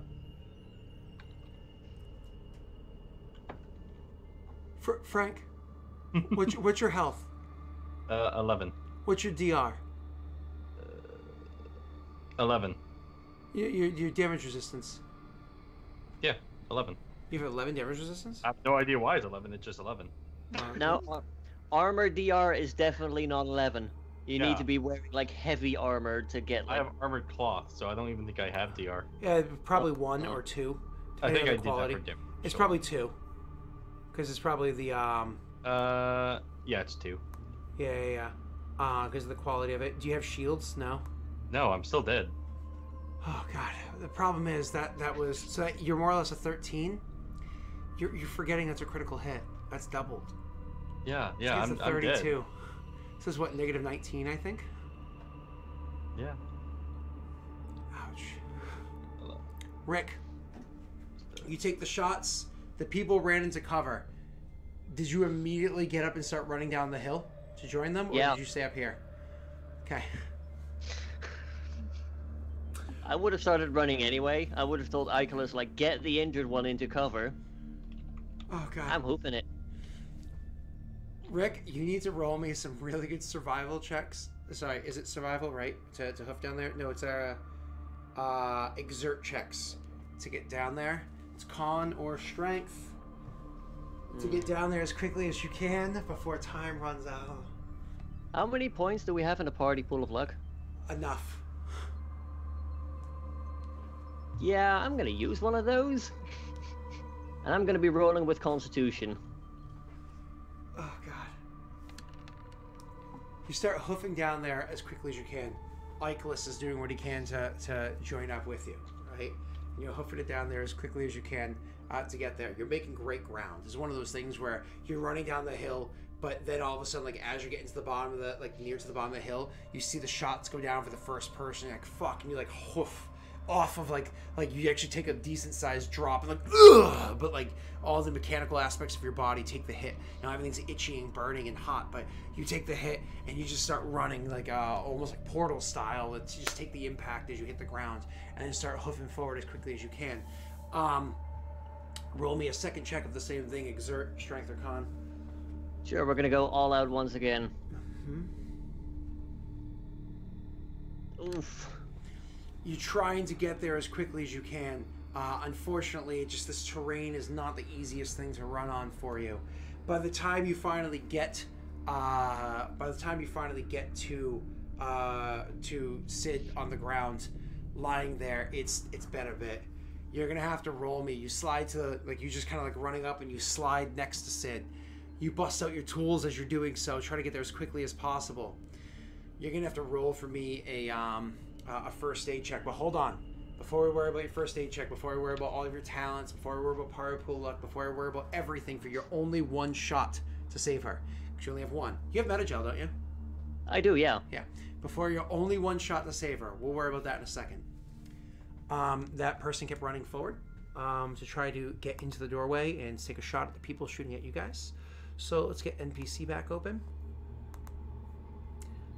This is your companion trying to shoot back into the people that have the cover. So, oh, they have the shittier gun. That's right. Let me just make sure I change my... I should just have 2 separate assault rifles instead of just keep modifying the same one because I'm a big dummy. Change my attack bonus. They're going to attack the person that's inside the building, or at least one of them.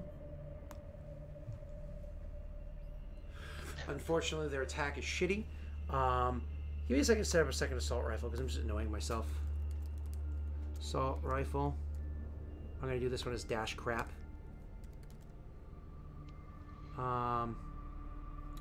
This one's dexterity. It's going to be 3. So this is 2d6 plus, no, 2d8 plus 2 from this guy. I'll modify it like this.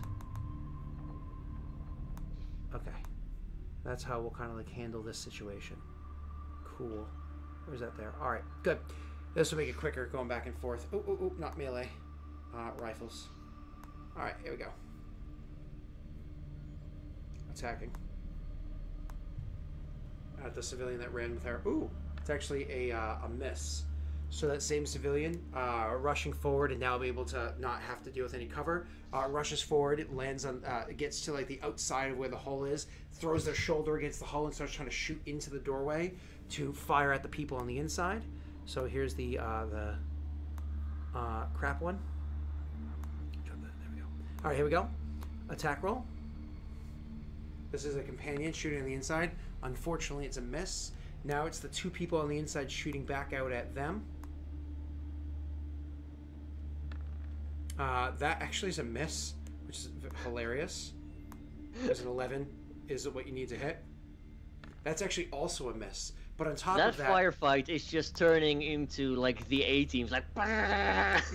It's like bullets flying everywhere. Where they are. So like I said, your companion's like on the outside of the outside of the doorway, firing in at the 2 people that are on the inside. Trying to fire at them, but they're like hiding behind their own cover over there, and the bullets are tinging against the walls and everything around them, and they're popping out and firing back, but then they're just like rolling out of the doorway, so it's just hitting the outer wall, protecting them.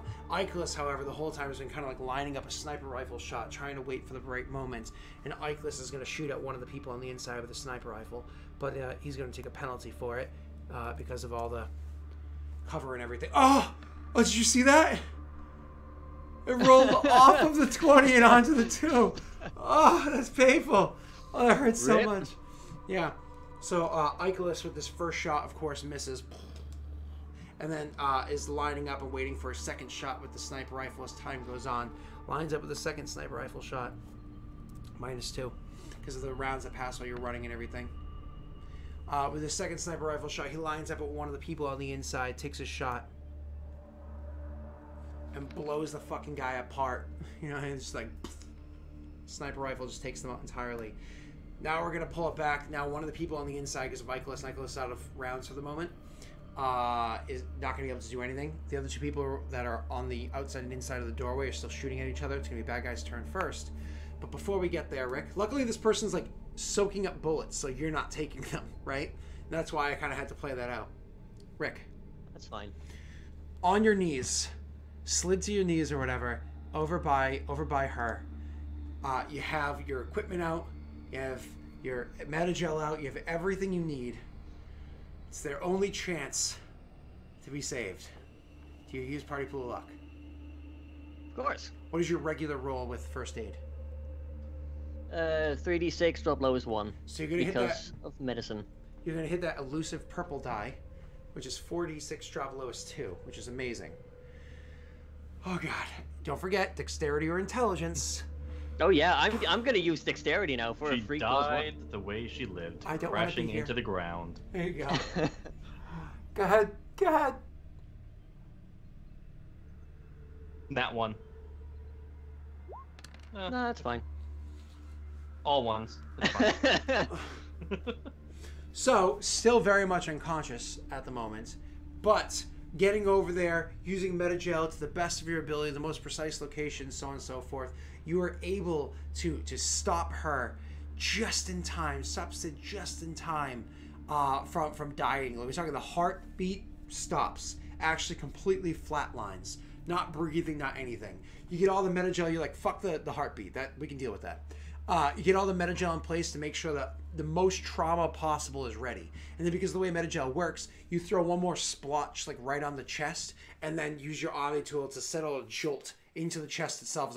It's like, you know, big, huge 2 or 3 gasps before the breathing gets quieter and quieter. It's very, very slow breathing, very shallow breathing. So Sid's definitely back, but he's going to need a little bit more aid to get back to their feet. We can worry about that in a moment. It's the baddie's turn. They're now firing at the companion that ran down this hill. Bad guy assault.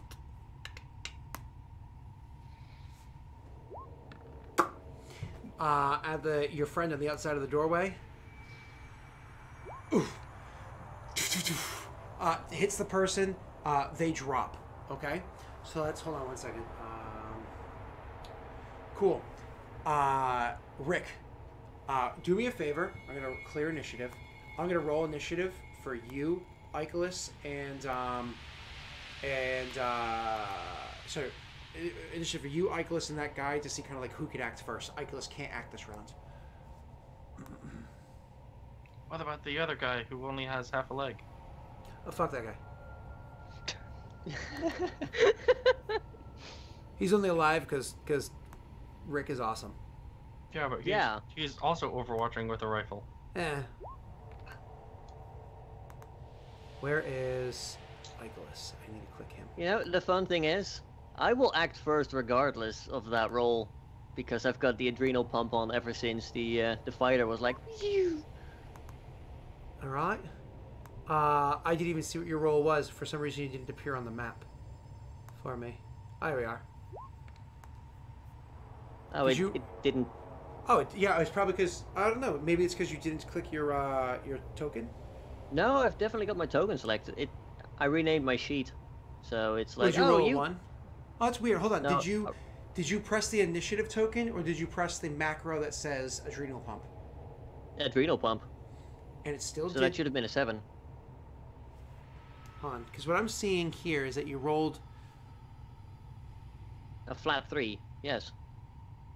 And It it should pulls be- from the sheet, and then +2 because of the dex bonus and the adrenal pump, but because I changed the name of the sheet, it's like, oh, that doesn't work anymore. Oh, gotcha.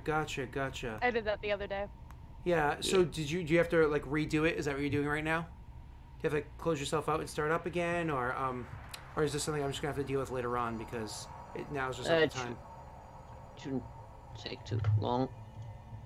Okay. It depends. Like probably the macros bust, and I can fix that because it's your macro. But I basically have a 7. You can't edit the macro? No. Oh, that's annoying. We'll have to deal with it later on. It's not a huge deal. Because it's specifically set for the James Carmine when leet speak, but I could easily change that to the correct thing, right? Yeah. So, but that's okay. So you rolled an actual 3, plus what's your dexterity? 2 plus It's the 5. adrenal pump is 2, So so I'm that's going to 7. adjust you to a 7. Okay, and then we're going to correct this, so you actually go first.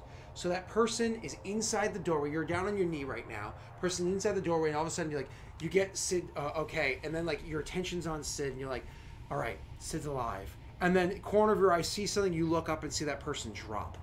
There's bodies everywhere on the grounds. There's the dead people that Sid was running with. Sid's on the grounds, lying there almost dead. Those Batarians are lying dead on the grounds. I mean, it's just you and a door. The other person's through it. What do you do? I pull out my shotgun and I charge him, and then if I get close, I pull the trigger. Okay, so you can rush up to the doorway itself. They're gonna have cover, unless you also try to stay out of the doorway, so you also have cover as well. I will try to negate his cover actively, even if it puts me out in the open. Unfortunately, because of how much time it takes to stand up and rush over there, you're not gonna be able to do that this turn. You cool with that? That's fine. So you just want to keep cover or shoot from cover? I'll get as close as I can to flanking him, even if it leaves me in the open. Sure. So you just gotta move up and not worry about firing right now. Yeah. Gotcha. Cool. Icarus' turn. Icarus is the sniper rifle is just that brings it to this person's turn. They're gonna fire at you, as you said. Who cares if I'm out in the open? I'm gonna fire at you.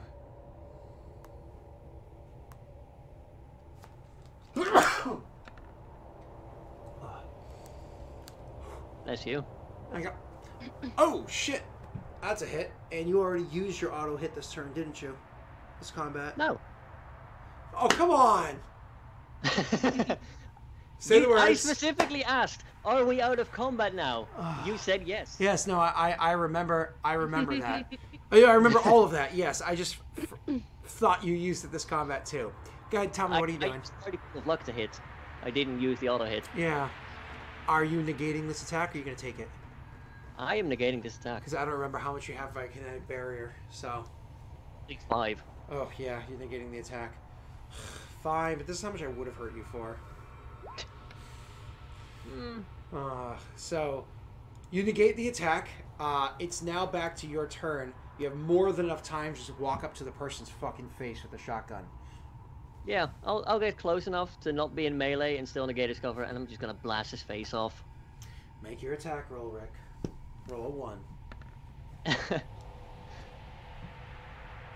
He's gone. I love that you roll the same exact attack roll that I did, but I can't do anything about it. You're like, I'm just gonna mock you just a little bit more. And you walk up to him like you just said, and you just blast his fucking face off. Dead. Yep, simple. Awesome. You hear the gunfire and everything going on downstairs, Constantinia. You hear all that crazy shit happening, and then it gets quiet. Finally gets quiet. We're gonna take a break. When we come back, we'll deal with more of this shit, okay? Alright. See y'all in a few.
Hello, everybody, and welcome back. Hour 3. Ollie's still not with me. Ollie! It would be funny if my arms actually reached through into his frame, but... So, what was I gonna say? I literally just said right before we came live, I haven't dropped a single frame yet, so, you know, if you believe in jinx, let's see what happens. Alright. We're gonna bring the camera to you first, Erin, to Constantinia. The firefight has stopped. Things have gotten quiet. You hear no boot steps. You hear nothing. The 8 people that you were aware of before, they've all been dropped. Everybody's gone down. So it seems like that you guys kind of like, even though you haven't not speaking to each other that you're aware of, have all been dropped. The guy's on the ground. You tried to save him. He didn't make it. I believe your character's spiritual to a degree, correct? I believe you're muted, but also, do you say anything? Like, so with your spirituality, what do you do, or if anything, to the body as it lies there? Nothing really for the I guess I would just kind of like lay it like in a nice manner. I'm gonna come back for it later. Sure. I think if things are settled, but I'm gonna very cautiously make my way out now. Okay. So cautiously make your way out. Do you want to kind of like go back out to the place where you had originally gotten spotted and look out from there, or do you want to make your way down to join, like where that all that firing was going down below? Like, what's your? Where all that firing was, and I was stopped.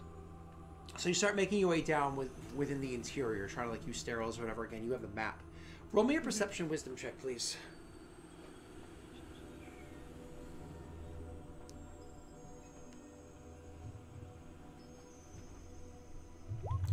You hear somebody's trying to be quiet moving through the hallway, but you notice them. Mm-hmm. It's further into the area. You come to a level, you know, you stop to take a glance like you always do, and then you start going back down the next stairwell, but then you thought you heard something, so you stop again, and you listen, and you're pretty sure you heard like a little scuffle, like somebody was moving further down that hallway. I'm gonna go attempt to sneak up on it. Investigate it, sure. So roll me a stealth dexterity check, please. Sneak dexterity, whatever it's called. Mm-hmm. Gorgeous roll. So you go sneaking up on the movement as best as you possibly can. You've pinned down where you believe it is. Roll me a perception, intelligence, or wisdom, your call.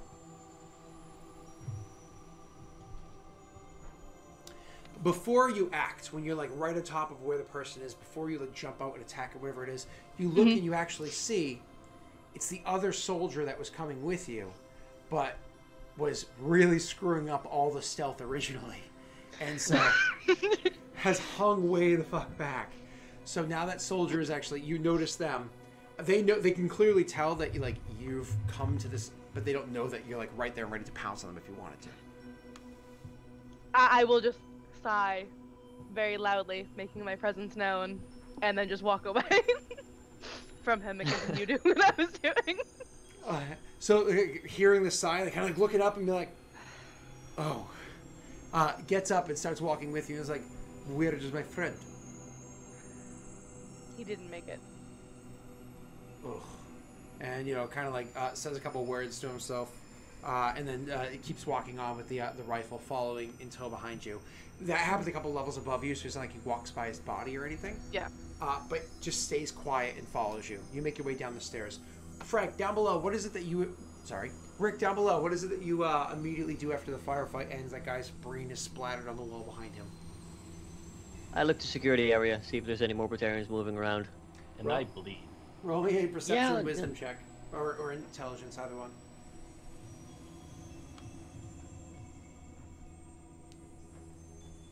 I see a rock. It looks nice. You go to secure the area. You don't notice any dangers or anything like that around. Honestly, this whole area of the ship is so fucked that you're looking and you're like, I'm doing the best I can looking. I have two options. Either be happy with my quick glances with all the obstructions going on and all the stuff that's thrown around, or two, invest way more time into securing the area, leaving Sid lying out there in the open on the ground. No, I wouldn't. I'll quickly get on the radio, update Constantinia on the situation. I'll get like Icarus to help me like get all the injured inside and whatnot. Make sure that the bird, the fighter, won't be able to spot us anymore. Sure. So would you like to just say that, or do you want to actually role play with Constantinia? No, I would just give like a quick rundown. It's like we've got injured, sits down, stable, but not doing great. Gonna move all the injured inside so the fighter won't shoot us again. Okay. Oh, by the way, yeah, a fighter shot us. That was fun. I heard. Okay. As I have one dead. The rest of us, the other two are uninjured. We'll meet up with you. Okay. And I will give like a little waypoint marker on the Omni tool. Just be like, hey, we're here. Okay, perfect. So, making their way down, Icarus grabs the injured one and starts making his way, walking down the area and try to get in. You go out there to grab Sid, who's, again, still unconscious and all fucked up and everything on the ground. You can actually get Sid conscious if you'd like to. We'll worry about that in a minute.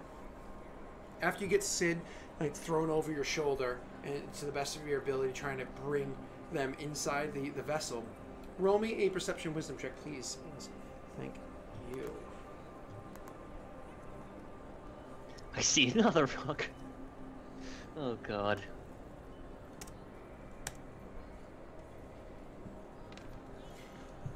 So neither one of you notice anything. So you're making your way towards the ship as best as possible. To the back. This is again the broken back half of the ship, the one that didn't have power. As best as possible. As Constantine, you're making your way down to the level. You see the guy that's slopped on the ground with the brain splattered into the wall. Can walk into that room. Have the other guy behind you. As Icarus comes walking in with the other one had the leg blown off, and then shortly afterwards, Carmen comes in with Sid, and then best possible gently puts Sid down onto the ground. You guys can see there's 6 of you total. One's missing a leg, one's effectively bleeding out, and one's missing fine. Everything basically. Yeah, well, one's perfectly fine. So, what do you do, Rick? Do you want to try to get Sid up? Yeah, sure, I'll get the medkit out. And I'll tell, like, Constantine, like, I took a quick look around the area. I didn't see anything. But couldn't really see much of anything. Understood. I'll scout the perimeter. You can roll Okay, me your wisdom or intelligence perception. Rick, do you use party pool luck, or do you not care to and use just the regular? No, I've used, like, 3 points to save Sid. Like, at this point, she'll live. So, yeah, I'll just do a regular medicine check. Sure.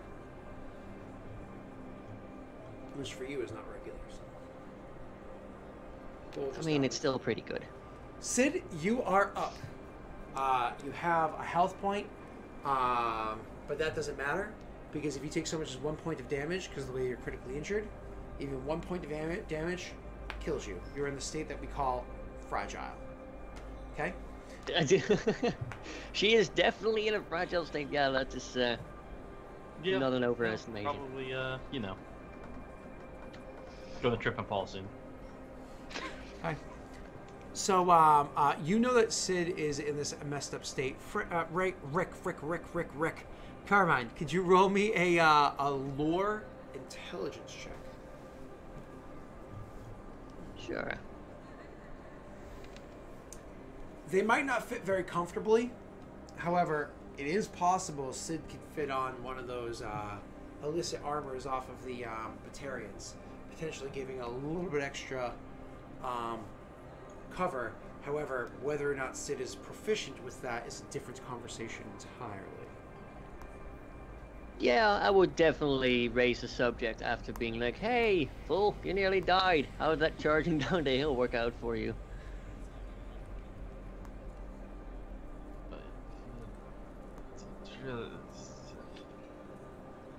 Yeah, don't worry.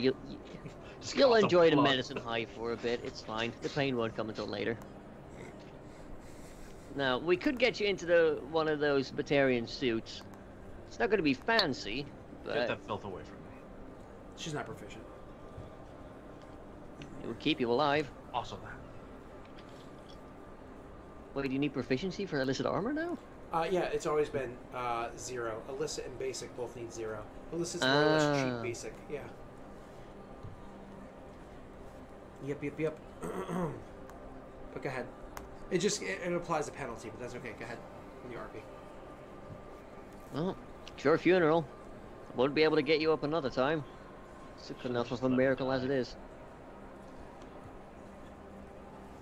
Carmine just kind of shakes his head and is like, okay. And just kind of awkwardly stands a couple of paces away. He's like looking around, inspecting his weapons. Awesome. Constantinia, did you roll me that extra perception check since you said you checked the area? Didn't I not? I thought I did. You did. Okay, so that's the 5. So you go checking around the area as well, and you kind of come to the same conclusion that Carmine did.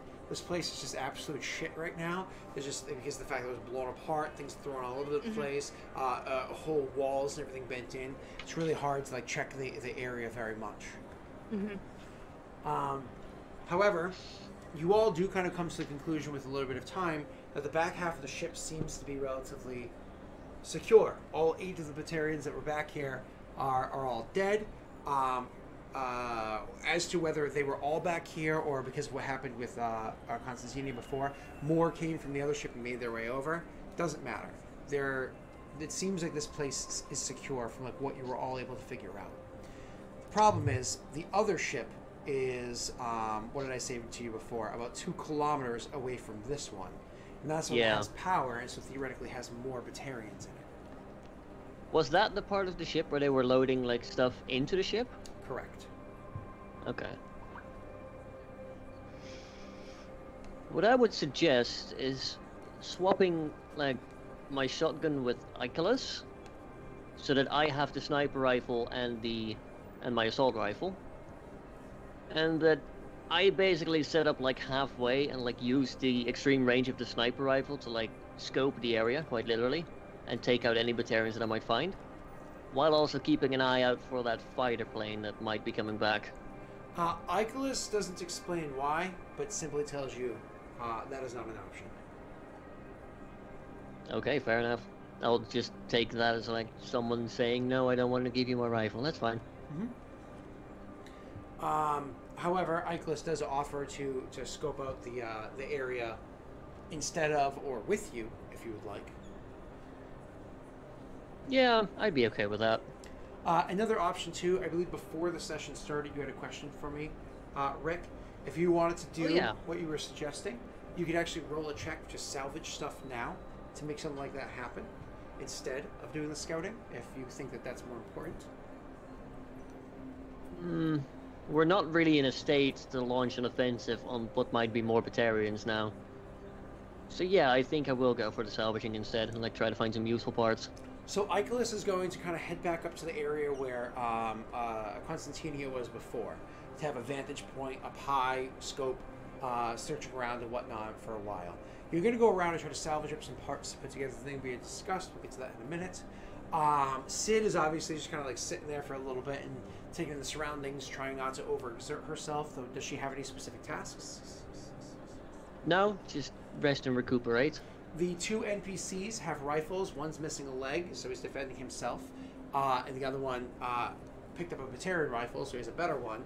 Once again, defending. I was gonna say, like, they should try and like find Batarian rifles. There's plenty all over the place. Exactly. So they're actually going to be with Sid. So the 3 of them, so the 2 NPCs and Sid are going to stay together, kind of like acting as like a defense squad to try to keep Sid alive, and each other alive.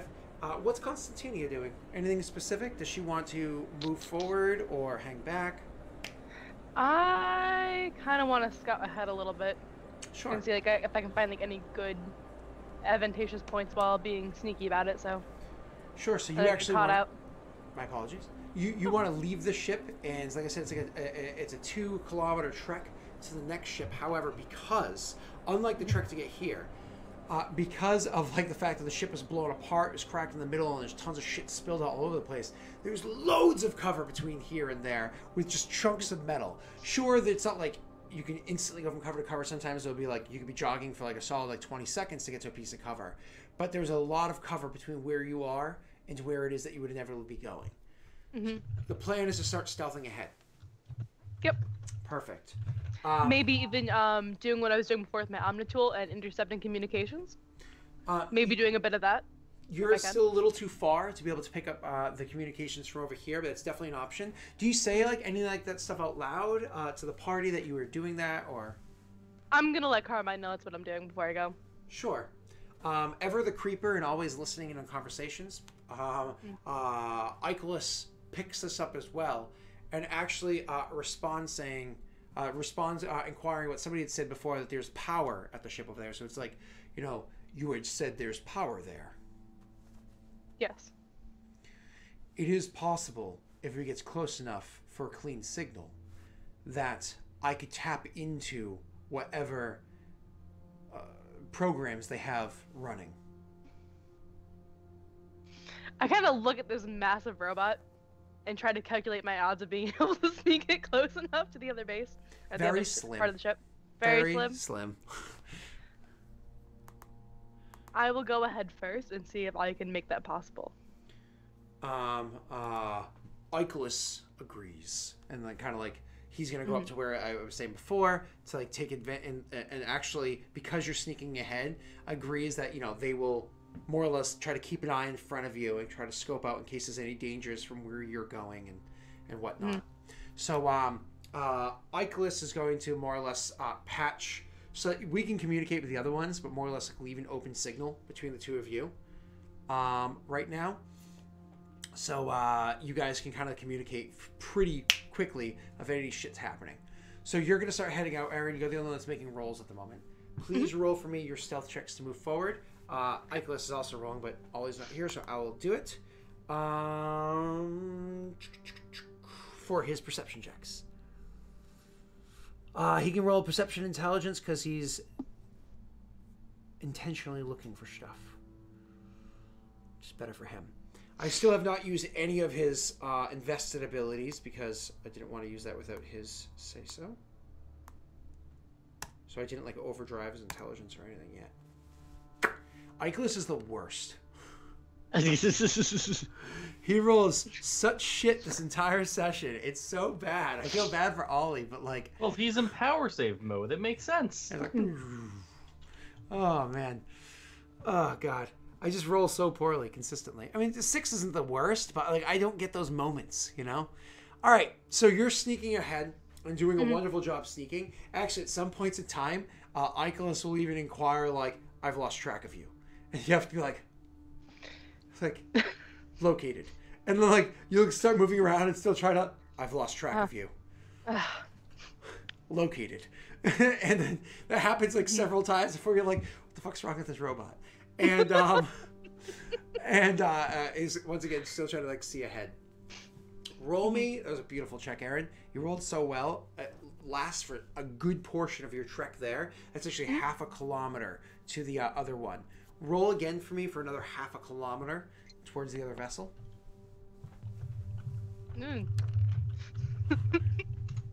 That's Awesome. Good. Oh dear. That's twice now. That snake. Oh god. Yeah, that's twice. And it rolls consistently good, but then rolls shit at points in time. So you're sneaking forward, and Icolus is like, you're not behind cover. The chosen route is inefficient. And aiming around and trying to look out where it is actually able to see up ahead that there are people that are scouting in the area. So Icolus actually calls out to you saying, like, there are scouts looking in your area. And it's like gives you that quick heads up that I'm actually going to allow you to make an evasion save to see if you could possibly dodge without being noticed. He rolled well this time. He had a moment! Let's see if she could use it. Don't forget you can use a party pool luck if you need to after you roll. Nah. Oh! So she's doing a shitty job sneaking during this bit. Like I said, there are points in time where like the stuff's scattered, so she just couldn't get behind cover in good spots. She couldn't get behind cover. But then Icolus like sees this and immediately starts scanning, sees somebody on the other side of the ship that's also looking in this area because they know what happened. They heard the firefight and everything going on. So they notice that the area, gives you a heads up. You just like dodge and dive behind cover. He's like, lay low. After a little bit, lay low. You're clear. And then you're able to actually get back up, saving you from your failed sneak check. So you actually succeeded because of that. Cool. One more sneak check, please, to make another quarter of a kilometer gap. I'll roll him right afterwards. Icarus, the save. He did it. Did it. Brought it through finally. Oop, I didn't mean to do that. I actually... Wisdom, go It's away. just extremes either way. Yeah. Intelligence, there we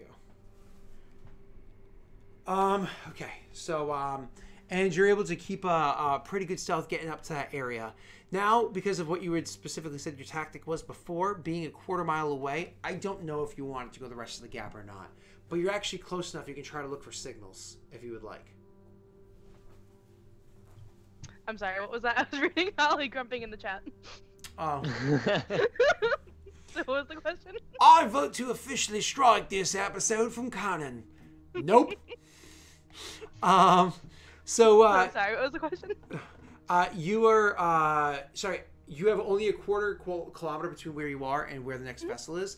I assume you don't want to get all the way up there. You're welcome to do so if you would like to make the check, of course. It's obviously going to be the hardest of the DCs, of course. But you're also close enough you can start trying to pick up signals if you want to do that instead. Yeah, I'll do that. That wasn't even Australian. That was not Australian. Like, oi. Strike it. Strike it from the record. I can do Australian. Go ahead. You want some chops, mate?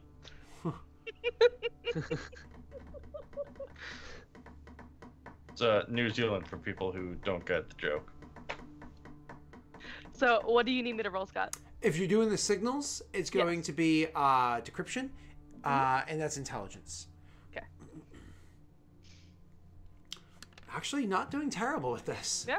So, you're able to pick up the signals. Once again, I offer, if you'd like to try to hack into the communications and find out what they are, you could try to do that. Another option you can try to do, because you're taking in the signal, you can actually try to bounce the signal and boost it back to Icarus, so Icarus can kind of fiddle with it. It does make it harder for Icarus on the other end, but Icarus is way better at decryption. Yeah, we'll do that. Sure. So you more or less, you take the signal, you sit there, you're kind of like pinpointing where they're coming from, and then you bounce that signal back over to Icarus. Let me just check his abilities quickly. Native hacker. Commit processing on-turn actions. You automatically succeed any hacking-based skill check not opposed by another. Wow. Okay. I believe, yeah. So because of the fact that this is one of those things, so it's one of those things where it would be difficult, but Icarus is just like, hey, well, you know, what can I say? Icarus is going to be it kind of grabs the signal and starts reading through it as much as possible, and then all of a sudden you hear in your frequency, you hear this strange high-pitched hissing, whirring, and wicking noise. Like it's like all staticky, and it actually hurts your ears, like for a couple of moments. But then it dies down and it tunes in to Batarians speaking to one another, as almost like the dialing noise of Matrix or the 1990s dial-up. So then all of a sudden you hear the Batarians speaking back and forth to one another. And more or less what you're able to gather from this, roll me I want a administrator or command, your choice. Intelligence, please.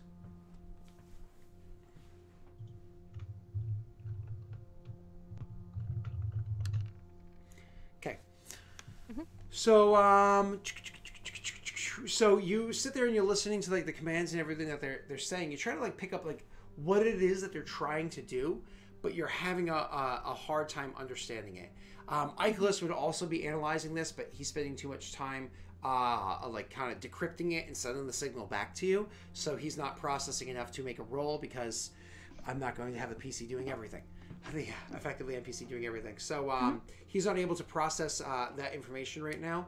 You unfortunately can't really get the commands. Some of the words they're speaking you're not super familiar with. You speak Batarian, but only like so much, right? Right. Do you want to stay here and lie low, or do you want to continue pushing forward? I'll stay really low. Okay. In open comms, Icarus and or Constantinia informs the rest of the party that Constantinia has made 3/4 the trek to the vessel unnoticed, has grabbed a signal, hacked it, and is able to have open communications understood. So there's like some understanding of what's going on in the other vessel. That's to Sid and to you, sir. Could I pipe in and ask them to like let me have a listen? Yeah. I'm actually gonna have Icarus make a decryption check to toss that over to you. I don't think, yeah, because that's not for that or that. Yeah. Okay. Cool. So, decryption, intelligence, boom. Oh. Ooh. Yeah. Cleans up the signal and everything, is actually able to translate it for everybody to hear. So, unfortunately, the NPCs don't speak Batarian at all. Sid also doesn't know Batarian yet because it's the opening of the campaign. But actually, no, that makes sense. It doesn't make sense. You wouldn't know, like, say, Hanar, but you know Batarian. So you'd be able to understand it as well. Do me a favor, administrative or command, both of you. Intelligence. Wait, which both of us? Rick and Frank. Got There we go. what I've attribute? killed enough Batarians to know what they sound like. What attribute are we using? Intelligence. Got it. Nope. I just died. You're all fluffed up. Yep. So you did I mean, that makes technically. sense. I mean, not brain dead, but you everything but brain died, and he brought you back. So all right. So what you're able to do, Carmine, is listening to like the commands that are given, listening to what they're talking about, so on and so forth. They're clearly bringing supplies to this vessel. Listening to the supplies that they're talking about bringing here and whatnot, you're like, there's no way in hell they're going to be able to get this thing up and flying again. You're no pilot, but you know that well enough. You're no mechanic, but you know that well enough. As a matter of fact, based off of the way it sounds like they're having these supplies be sent over here, if you didn't know better, you'd think maybe they're setting this huge hunk of metal that's now sitting here out in the open that has power to some degree and whatnot as almost like another base. Like they're bringing all sorts of equipment over here for doing like repairs and stuff like that. They're loading in a whole bunch of weapons. They're bringing in, you heard somebody talk about an area where they're going to be building more cells. They're talking about they want to have the other vessel. They're going to try to use that for parts to continue building out and whatnot. It seems like they're taking this horrible experience and trying to turn it into something that they can use in the future. Because nobody's out here. Like their current base of operations, you don't know this, Sid does, and Icarus does, is within the dense wood area, but like the far side of it, so they have a good distance for safety, but also are close enough for snatching. Where this is so far removed from everybody else, a ship could get there no problem in, minutes to an hour. It takes days for you guys to try to trek this on foot, right? So it's like super safe and far away for any landing or takeoff of any larger vessels, right? So it seems like that's kind of like their plan here. Based off the chatter that you're getting, could you roll me that's that you're getting from your administrator. Rick, because you got that much, I'm going to allow you to roll a second time. Command check. Command intelligence. Sure. This will probably go horribly wrong. Well, that's not bad. Based off the way that the person's speaking, the number of individual voices, so on and so forth, if you had to guess, there's probably a handful more Batarians here. Upwards maximum, if you had to guess, maximum of 12. However, all the people doing the work aren't necessarily Batarians. There are slaves and whatnot over here as well that are doing a lot of the heavy lifting and so on and so forth. So there's going to be humans here too. You also know that ship is still flying back and forth and whatnot. Constantinia had to take cover just now to make sure that it can't notice. But that ship is making its passes by, trying to scope out where you guys inside your base there. At one point in time, they said that they thought that they saw where you guys were over by like the entrance of the thing and requested permission to more or less just attack this broken half of the vessel to blow it up and see if like kind of like take care of the problem that way, and they're specifically told no because they need the parts and everything for their future plans, which is where you got some of the prior information from. Okay. Okay, so I dump all this information on the crew. It's like, yeah, it's kind of like I expected. This is so far from wherever their other base is, and it's so far for the humans that this is a prime, like, secondary base. Hell, look at the open terrain. It's perfect to land a kind of spaceship here and just do quick refills. So they're setting up, they're digging in. There might be like a dozen Batarians in the other part of the ship, and possible human laborers as well, slaves, doing all the work. They're bringing in stuff to repair, they're going to build more cells here to hold more humans, that sort of thing.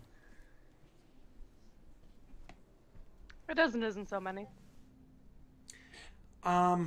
Thinking about this for a second, one of the NPCs, the salvage-minded one, is like, you know, if we kill them, then we have this base as our base. You know, kind of like saying this, like looking to everybody else like this could be ours instead of theirs. Sid, you know Fu, standing next to the guy, you know, and he says ours, he's saying ours, it's gonna be all of ours. But he means ours as in like, fuck all of you. Little bit. Yeah. Sid just looks up, probably like propped up against a wall, just sitting down, just looks up. If we kill them, who cares about the base? We free our people. Yes, that too. Yes. Of course. You don't seem very concerned with your compatriots. Given. No. That is given. I just, why talk about air? The air is always there. Given. Yes. Speaking of air, there's still that fighter plane buzzing around. They think they know that we're in here. Mm-hmm. They did ask for permission to strafe it. They denied it. So this place is safe for now. The one that had their leg blown off is sitting there being like, because this is an older person. So again, somebody that would have served in the Alliance before. Is like, back when I served on the ship, the larger vessels sometimes had fighters inside them. Smaller ones. Maybe we can find a schematic of this ship, and we can find out where a hangar is. Maybe we can find a ship here. Where would we get a schematic from? But it sounds more like they're going to try and storm the place, and they want to take. And she just waves her hands in the air. They want to take this back with minimal damage. For spare parts. You're talking about them. I'm talking about if we can get a fighter. Somebody here has to be able to fly it, and kind of like looks to Carmine. I can fly it. You're a kid. And you're a geezer. Well, okay, yeah, you took your pilot lessons, kid, but there's a difference between, you know, virtual reality and real flying. I've flown before. Now you're just on drugs. Mind you, this person's on the same drugs.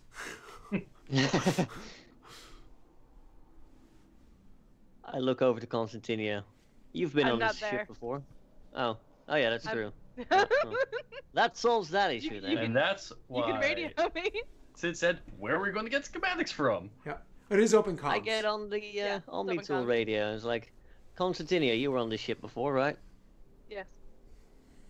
Would you happen to have schematics? I have a map. That would be very helpful. And I'll actually send that over. You guys take the Nice. map, open it up and look around. Carmine, this is pretty easy for you. You're able to digest pretty quickly where it is that a hangar would be. Happens to be in the latter half of the vessel, about midway in. There's kind of the very, very back of the vessel, about midway in beneath where the engineering bay is. So more or less like you'd have the engineering bay, the workshop would be in front of that for like obviously maintenance of the engineering and whatnot. And beneath that area is where like the hangar would be for a small number of fighters that they would keep assuming this was like a well-to-do, well-running vessel, theoretically there could be fighters here. With it being a slave vessel, salvage vessel sort of a thing, it could be just like another area to hold a bunch of shit or a bunch of, slaves. So who knows what it would be used for in this vessel, but for the basic schematic of this, that's where the hangar would be. So you guys could check that out. The unfortunate part of it, the part that's kind of like the weight, is that area of the ship like hit the ground and dragged for like a few miles. So like it could just be everything in there is destroyed. Certainly no slaves would still be alive. So everything in there is destroyed. Potentially. I just go through it all and I point it out. It's like, sounds like the best opportunity we have right now. I mean, I can try shooting it again. It worked the first time, but that's not guaranteed. Are there any weapons on the schematics? Like ship guns, anything? Any We of have the those, power here. they would be, again, this is the schematics that Oh, she right. has it for like when it was all together. This half of the vessel doesn't have power. Any of them that would have been over here would have been destroyed because of the way that it landed. The front half, most likely destroyed, does have power. Excuse me. Yeah, Well- I suggest we go and check out that spot then. It's worth a shot. Um, If not, we all die. Icola says, should I stay? Should I stay and watch Constantinia, or should I come? I can fly. I think it's better if you stay on Overwatch for now. We have a bunch of people and Constantinia's out there alone. She could use the backup. Agrees. Acknowledged, and will. Out of the remaining of you, the guy missing the leg, guy that's perfectly fine, NPC from the Rebel Peoples, Sid, I imagine, and Carmen, I imagine, is going. Do you want Rebel Guy to come with you as well, or Rebel Guy to watch over this person? I'd rather. I mean, I think we might bring we'd be Rebel Guy. leaving Legless Guy alone. Yeah, but he's fine. It's triage. Besides, I want to have a chat with Rebel Guy. There you go. Okay. So, more or less, just to, before we take our final break and come back for our final hour, we're going to have Constantinia all by herself, 1.5 kilometers out there, overwatching her. You're going to have Icolus, the top floor of this broken half of the vessel. Down below, you're going to have the guy missing one of his legs. That's kind of just trying to hold up. And then way to the back of the vessel, you can have the other three of you. Rebel Guy, Rick, and Frank are all going to be heading back that direction. So we will take our break. When we come back, we'll see what we're able to find. If anything, we'll find out. All right, see you in a few.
Hello. Hello, everybody. Welcome back. Okay, so before we continue on with everything that we just discussed, while Aaron was sneaking and this and that and da, you were actually salvaging something, Rick. You just reminded me during the break. So why don't you roll for me? That's actually going to be to salvage an electronics. You can use intelligence or wisdom for this one to either know the parts or just kind of like stumble across them. You know? It's a really good roll. I am surprised that went well. That's a really good roll. Okay, cool. Roll me one more time. Sure. Okay. You actually, I was going to say you salvaged it, but your tools have a -1 because they're not the best. You actually rolled really well. I'll say you were able to salvage. What did you salvage, sir? I was looking for a survival kit to get +1 on survival rolls if the things in the survival kit apply to the planet. Mm-hmm. There you go. So you were able to get everything you needed to for this planet, all the basic stuff for this planet, and probably some more. So it's like less limited than this one. It's not for one specific planet, right? It's for just terrains. Yeah, it's a general survival kit, but it might not apply on some planets. Exactly. So I was going to give you a limitation, but you rolled well the second time. You have the normal limitations. You're good to go. You have a survival kit for free. Yay! All right. You have it now too. You guys are making your way, the three of you, heading towards the hangar to see if maybe there's a fighter or a vessel or anything there that might be of value. So I believe while you were walking there, did you want to have a Sid, Oh yeah. Sid. Are you walking normally? Like, describe your pacing. Are you using something to walk, please? Yeah, they probably grabbed something to use as a crutch, or like a walking stick, like a pipe or something off the wall. They're just one foot after the other, both hands gripping it, just pushing themselves along. There you go. Go ahead, Rick. Let's have some fun. Yeah. So we're exploring this Batarian vessel. I've got my shotgun out, of course, on the ready, because you never know what might happen across any corners. And at some point, I just look over at Rebel Guy and it's like, I couldn't help but notice. You're not from around that city.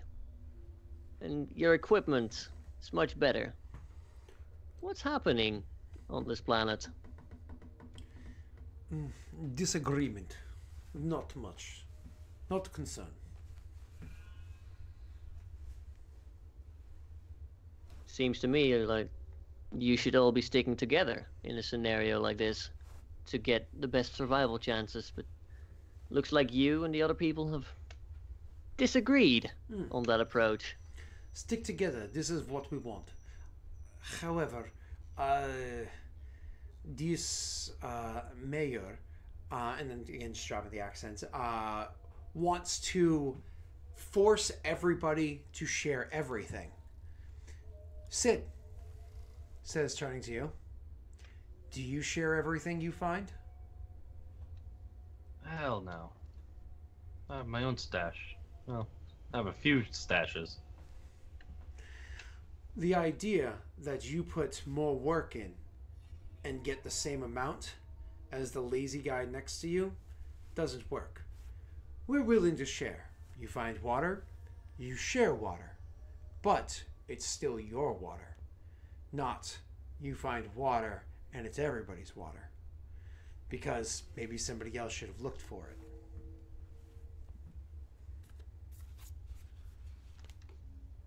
All right. So we have different rules where we are. We find things, we keep them. They are ours. We share so the whole group survives, but they are ours. You need bullets, you ask, I give you bullets. I don't give you all bullets and then ask to have bullets.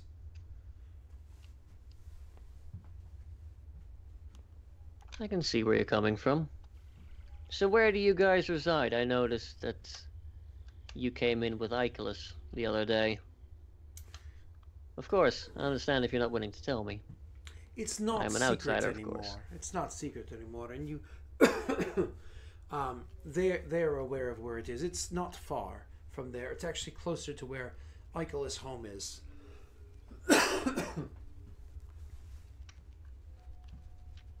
Okay. That's kind of where Carmine would leave it. Mm-hmm.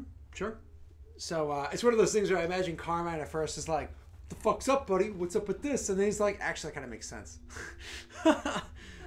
It's more like putting on a tough guy act to make sure that he would respect him enough to like share his information. Mm-hmm. You know, Carmine doesn't know about the situation enough to really make a judgment about whether party A or party B is bad. He's trying to get the information right now. He's trying to get the picture. Yeah, of course. So what one group is somewhat socialist, they share their shit so everybody survives.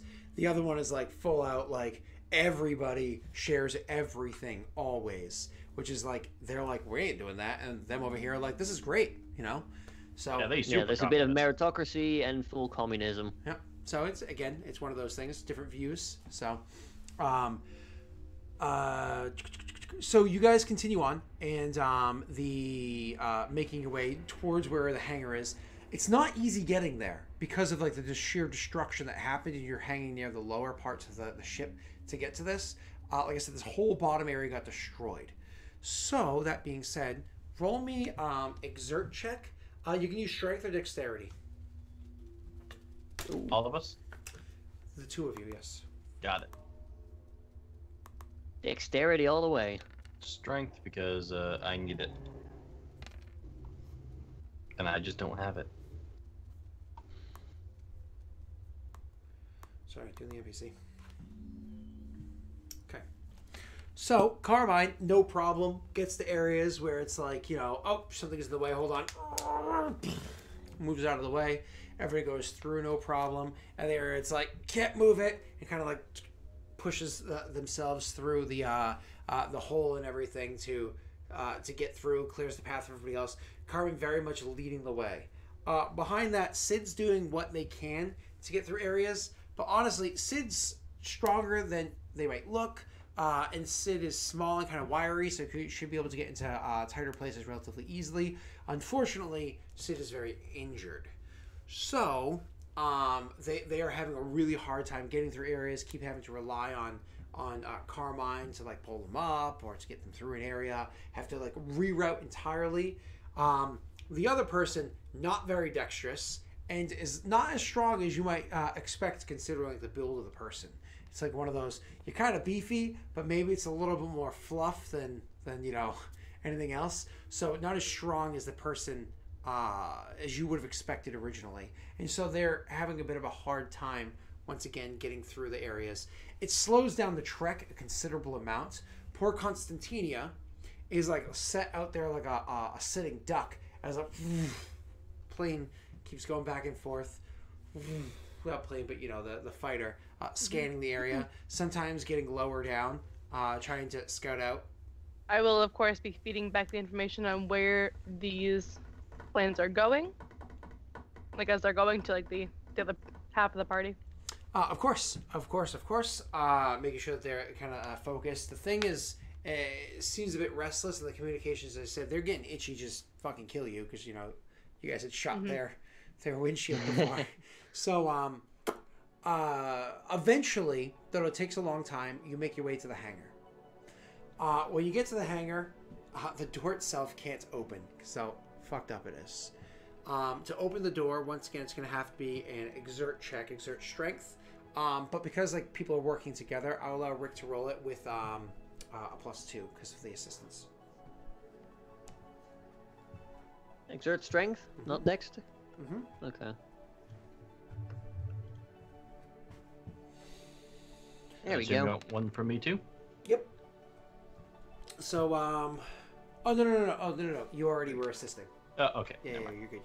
I misunderstood what you asked. So you're able to work on the door enough that you could pry it open. So unfortunately, you didn't fully succeed. You could pry it open enough. You guys might be able to slip into the hangar, but you're going to have a really, really hard time opening this thing all the way. It's too stuck. It's too bent. It's too warped. You can all roll me an exert dexterity to try to get in, or you might have to find another way. I'll try it. This is where I get double ones. Or, you know, actually a good roll for once. So once again, Almost because Sid is kind of small and not wearing any heavy armor or anything like that, Sid is able to slip into the hangar no problem. Carmine and the rebel person are not able to get in there as well. If they're gonna want to go in, they're gonna have to find another way. But Can Sid, I you're in like there by yourself. use my Omni Blade to make a way? Yeah. Why don't you do that for me? Go right ahead. Just checking something. You want me to roll an attack or just melee skill? Melee skill, please, and thank you.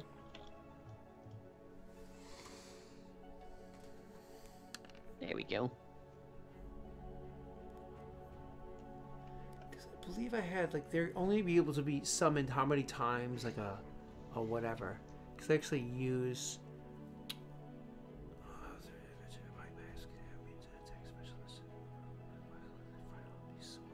Just trying to check something really quickly. Tech.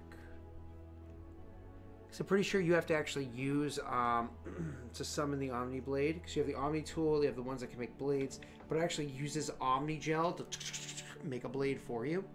So Even just a regular Omni Blade? Yeah, see, Omni Blade, I don't remember what my ruling on that was. We're going to have to figure that out later on. Now is not the time. I'm pretty sure that one was always just ruled as like free, and then the Omni Sword and stuff takes actual Omni Gel. I believe that's what you're correct about. So I just have to, like I said, I'll check that out later on. Now's not the time for it. So you open up the Omni Blade, you do the melee skill. You're actually able to carve it open enough. You're welcome to try another dex check, but this time I'm actually going to allow you to do it with a +2. It's going to be much easier. Yeah, that should be fine. Or not.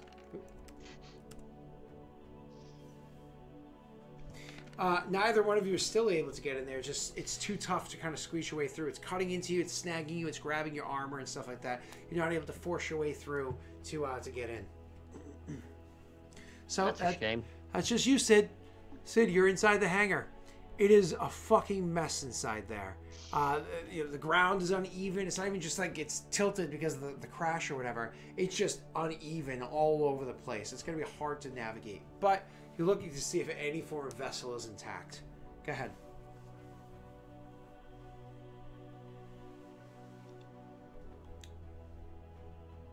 You there? Nope, he's not first. What are you doing, Frank? Oh, what? I didn't hear. So you're inside the hangar searching around. Oh, sorry. Yeah. So I thought it was still Rick. do you have a no? Do you have a method for trying to do this? Do you want to like kind of methodically search? Like, do you try to do a quick scan? Like, how is it your method for trying to search this huge hangar that everything's just destroyed? Going to be slow and methodical about it because I'm already dead, so I'm on borrowed time. Yep. Sure. So, taking your time, easing your way around, you're looking specifically for a ship that might be flyable. You can roll me a lore, electronics, or pilot check, and you can roll me an intelligence or wisdom. Just tell me what and what. You're gonna do pilot, wisdom. Okay. I'm gonna re-roll this.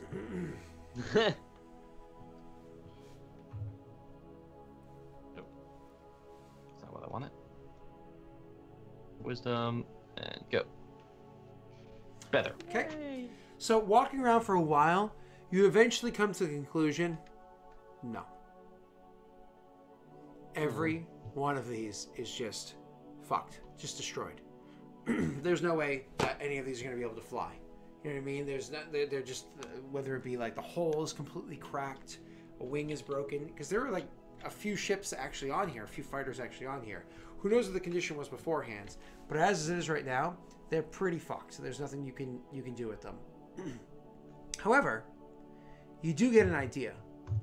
You're slow. You're methodical. They know that you're not going to be able to move much. And if they get bored, it's going to take them a while to find another way in anyways. So you start looking for something else while you're in here. You start spending some time walking around, trying to check stuff out. And you do find something else that's interesting. You find your, what is it, power regulator. Is that what it was, Frank? I think that's one of the Or things. was it power core? Whatever it was. It was one of them. Yeah. On at least one of these vessels is intact. Seems like fully, like perfectly. You check it over with your tool and whatnot. You believe you find one that you could salvage and bring back to your own vessel if you wanted to. How big is it? Large enough that you would need at the very least Icarus in box mode to carry.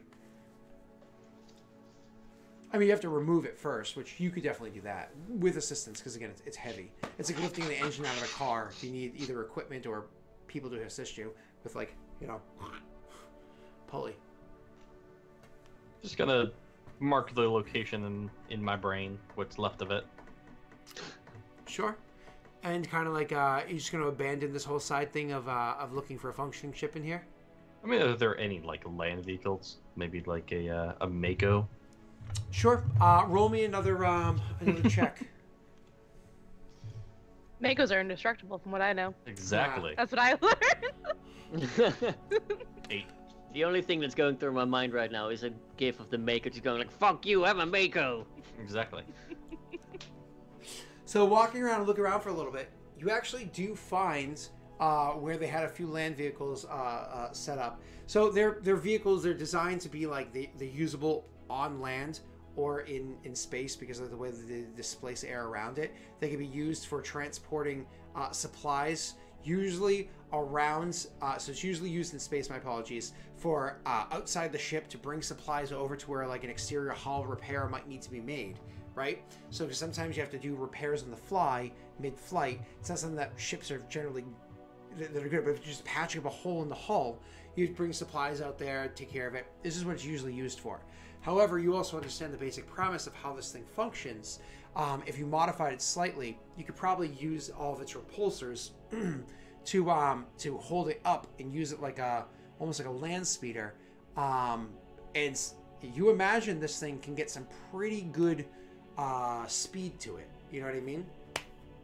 So if you wanted to modify this thing, you definitely would have a means of moving quickly. Again, though, you're not necessarily going to be able to do this by yourself. You're going to need assistance with equipment and everything, especially considering your state. I mean, a vehicle's a vehicle. And do I need to modify it to actually use it right now, or? If you were to turn it on right now, the best that you think you could do, because again, it's designed for like space. The best you could do is have it like lift up and move ever so slightly. But if you want it so all the repulsors are pushing downwards to give it lift off of the ground and forwards and slightly backwards for forward and backwards, you know what I mean? As opposed to all around, you're going to need modifications. It's going to take a little bit, but okay, not forever. In that case, I'll make my way back to where they're working on trying to break in. Sure. So a considerable amount of time has passed. Rick, would you have found another way in? I would have looked for one. Okay. So when I say a considerable amount of time, I mean like a solid 2 hours pass. The sun is now completely set. It is getting dark out there. Poor Constantinia is going to be out in the cold, in the desert, in the middle of the night, by herself at this point. I have been through worse. She has been through worse. And so nobody's telling her she should stay out there, you know. No, I'm just keeping an eye out and passing along information. Yep, she's reverbing. I'm scouting ahead. Yep, she's sending. I'm letting you know if people are coming towards you. Yep. You're welcome. I mean, we've also got Icarus on Overwatch. Yeah, but Icarus can only see where a scope allows him to see. That's sassy. I'm sassy though. You're welcome. So you actually eventually make your way in, and so since kind of coming to the conclusion, let me head back to them. It's already been a couple hours, so you finally get your fucking way in and make your way over to where they are, and kind of bump into Sid as they're like leaving to head back. It's kind of like, oh, go ahead. Found anything good? Yeah, not much. Found a sled. It's needs some modification to actually be usable to us. Any weapons on there for self-defense? No. But shame. Better something than nothing, rather than being on foot. It's quick though. Fair enough. Especially with this bloody terrain. Quick with some modifications. Even slow. If maybe we put people on it and send it straight. And just kind of use it as a decoy.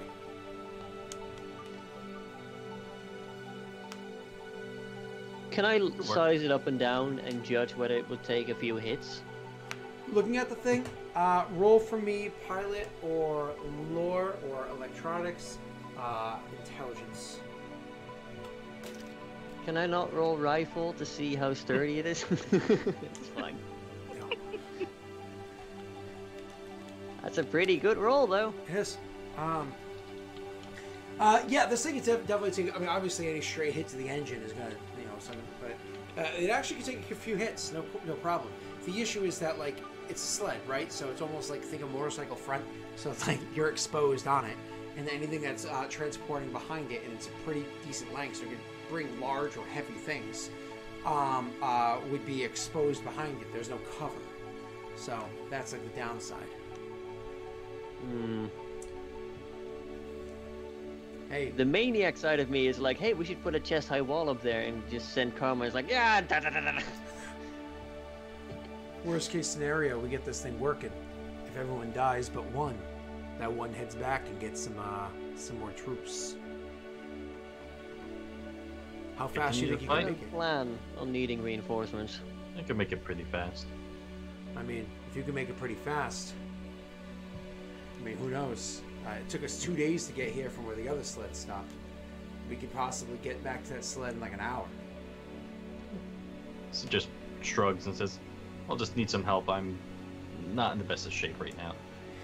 Immediately puts down the gun and goes over and starts like trying to grab tools and whatnot nearby. Oh, in that case, I'll it's update gonna get to work. Constantinia quickly on like the state of affairs. Like, hey, we found a sled. We're gonna try and like make it planet adaptable for fast speed. Okay. After that, we don't really know yet. It's fine. Someone should go get the peg leg. Reassured. Peg leg is actually perfectly fine, just kind of like lying there and sleeping. So you guys want to try to work on this thing like throughout the night? Yeah. Yeah, Who wants to lead the electronics check? definitely not me. I have 1 minute, so So, Rick, what's your electronics? It's a minus one. Okay, and Carmine knows electronics exist, yep, but that's about it.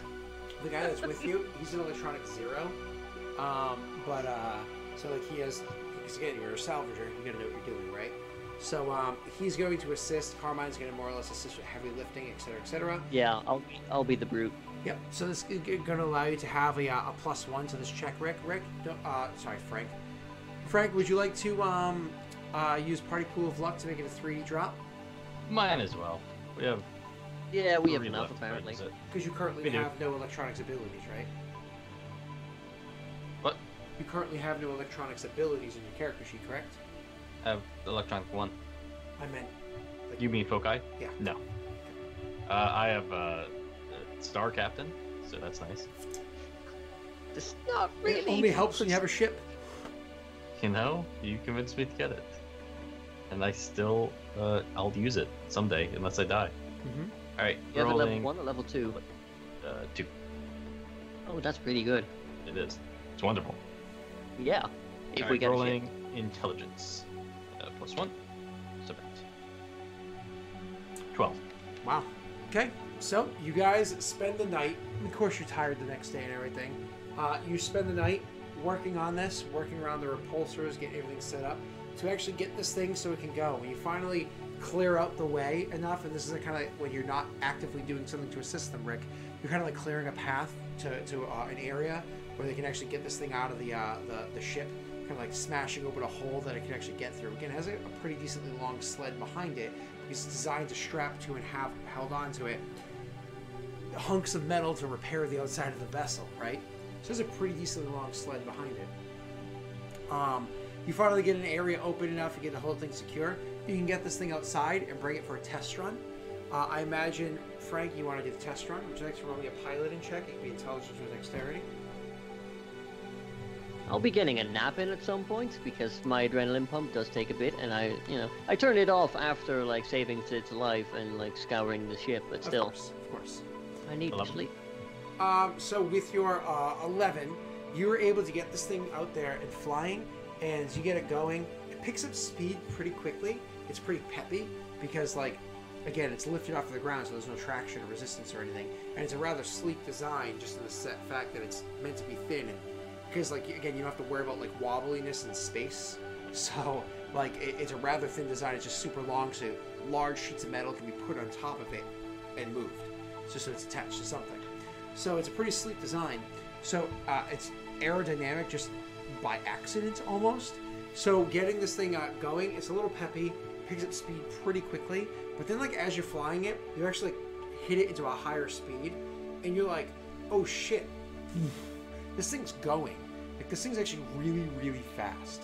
You know, it'd be even better if you like took off that everything behind it, so it can only hold like one person, maybe two.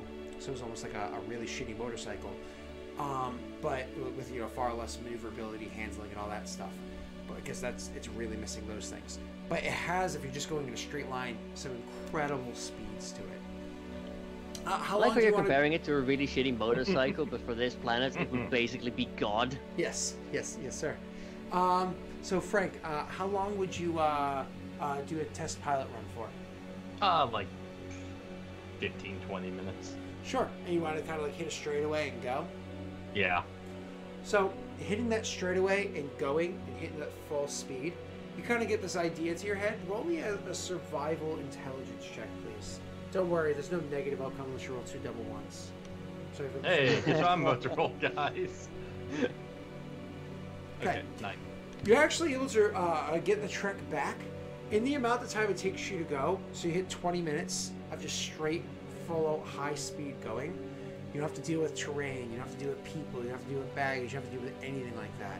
You're moving so much faster than you were before. You're actually able to get all the way back to where the other vessel is slowly charging in sunlight. There's no sunlight right now. What can I grab from it? I mean, there's What's just in it?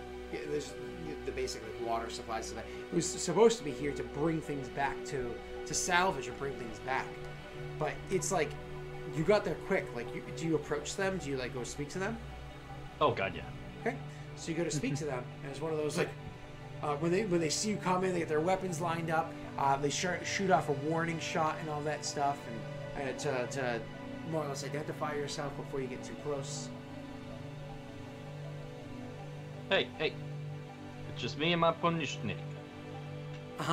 They when they finally like realize who you are, they're like, "What are you doing here?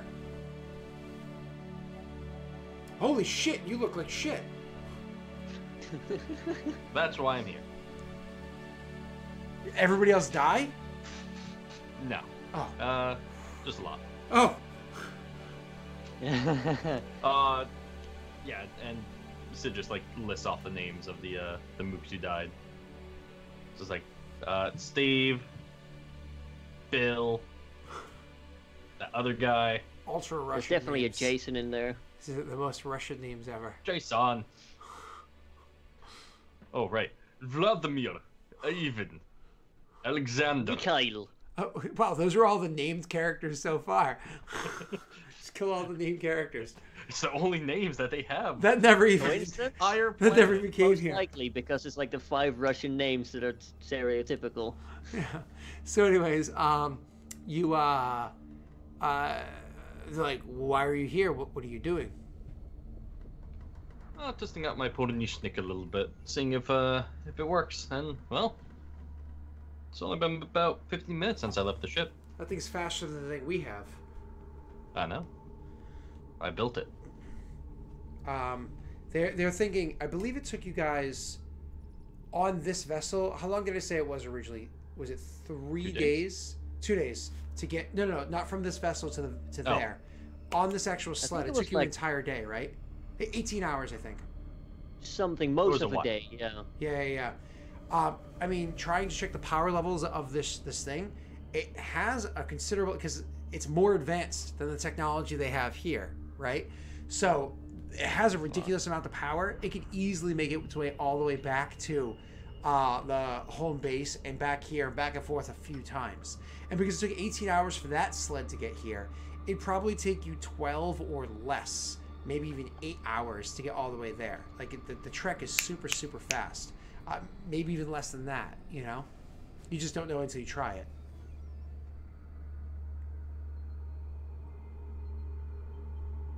Yeah.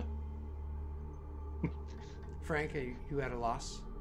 No, I Sid's just standing there, it's don't like, have I made anything to this. say to that. Okay. It's like, I made this. Okay, cool. So you're like, all right, well, I checked it Nice. out. I'm going to head back. Yeah. Essentially inform them of the situation. Sure. Situation, many casualties. Ow, my spleen. I died, guys, but I'm back. You can call me Jesus. They tell you it's going to take another Welcome to the day and a club. half for them to have enough power to bring this thing the rest of the way there. Oh, so it's going to tell them to bring it back to the base. But they need it for salvage. Yeah. Okay, never mind then. So another That day and a case- half We're for gonna them power it forward. at the back of the ship. Yeah. At least that was the idea. How much stuff can the sled carry? Way less than the one that they have. Yeah, because you're using their repulsors not only to hold it up. Oh, I'm It's shoot it not forward. asking for like a long haul. I'm asking for 15 minutes ferrying trips of salvage. I mean, a decent amount. You know what I mean? It can certainly hold the whole party and whatever that weighs, plus some more stuff. But I mean, you're not bringing like necessarily ginormous things. Why?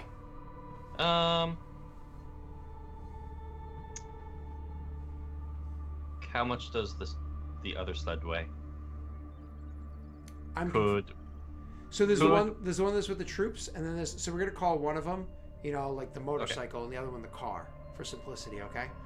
So the motorcycle one can carry significantly less weight, but travels very, very, very fast. But could it tow the other one? Oh, probably not. Unfortunate. Yeah. That's what I wanted. Yeah, it needs its full cells before it can even turn back on and be a repulsor again.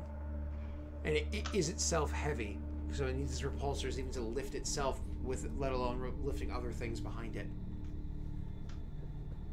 So. Oh. In that case, yeah. So it's gonna say, okay, mission's still a go for salvage. Cool. Bye. Have fun. Okay, and head back. So you get back to them. You're more or less able to be like, hey guys, sorry, that was fun. I went 20 minutes that way and already spoke to the people. So go ahead. Sid just jumps off the sled and like pats it like it's a horse or something. Like, Hudnishnik is it's a good little ride. Not seen on the way back, on the way out. What did we want to do with it then? We fixed it. What is the plan now? Well, we have, Can I check the schematics to see if there's like an armory or something nearby in the back of the ship? You actually traveled through it. Nothing? Damn it. no demo charges? Oh, they No- were. They went No off. railguns? Oh yeah, they must have stripped that clean already then, yeah. Like Didn't consider that. a lot of them went off though, like as part of like the ship exploding. You know what I mean? A lot of Yeah. things went off, but of course they would have grabbed what they could have in the meanwhile. I mean, days did pass. No. Well, was we have kind an of old hoping to man find a with rocket launcher. half a leg, so So you guys make your way back to where the leg man is and try to take a nap. I was Yeah. thinking take him to safety. Well, where's safety? Because he's still just sitting inside the ship, which is You know. relatively safe. With the other group. What other Yeah, but they're The other still side. sitting in jungle by the Thumper territory, right? Yeah, the very rim of it. Yeah. Yeah, but it's just I think he's actually safer with us, honestly. Sent the blood and all that. Maybe not. Maybe. Well, it's up to you guys. Do you want to bring him back there, or do you want to stay?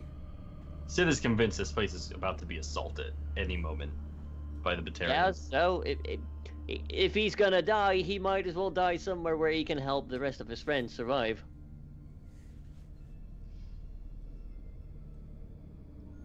Meh. Yeah.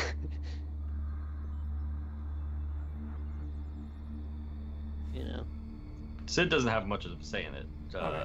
They're already like 10 liters of blood down. Yeah. So Sid's makes a suggestion, is more passive when Carmine's like, no. Okay, cool. So the guy's gonna stay then. Awesome. Do you guys like lie down and take a nap or whatever it is, try to get keep your energies up? I would definitely nap at some point, yeah. Okay. And Constantinia, what I need from you Mm-hmm. is a survive Constitution for comfort out in the desert. But you had tons of time to prep yourself for this because you had a feeling this was going to be happening. Mm-hmm. So I will actually give you a +1 to this check. Okay. Okay. So I mean, it's cold out there, but not Yeah. to the point where you even have to make any saves or anything like that. You're fine. So you buckle down for the night. Sunrise comes. They more or less inform you you could actually nap at one point in time too, because you have somebody on Overwatch watching over you. So they're buckling down for a nap. So more or less, you know that they're not going to go anywhere for a few hours. You kind of like more or less fill up your time over there. Anything you're actively doing, or just passively continuing all the stuff that you were doing? Passively continue what I was doing, making sure they're not coming like towards them at all, and relaying any information on where they're searching. At one point in time, the ship overhead did stop flying by in the middle of the night because it became difficult to be able to have eye seeing.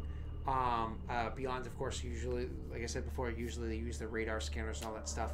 But they did have to land, refuel, sort of a thing. But the ship has not come back yet. It might be in the near future.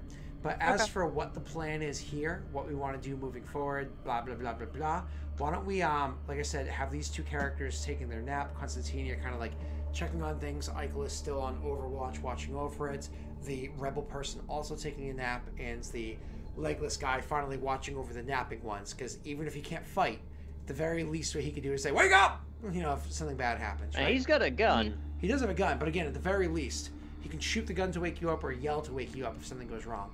So why don't we actually take this opportunity, because kind of like we're missing Eichelis, who is theoretically the brain, to plan like the next stage of this.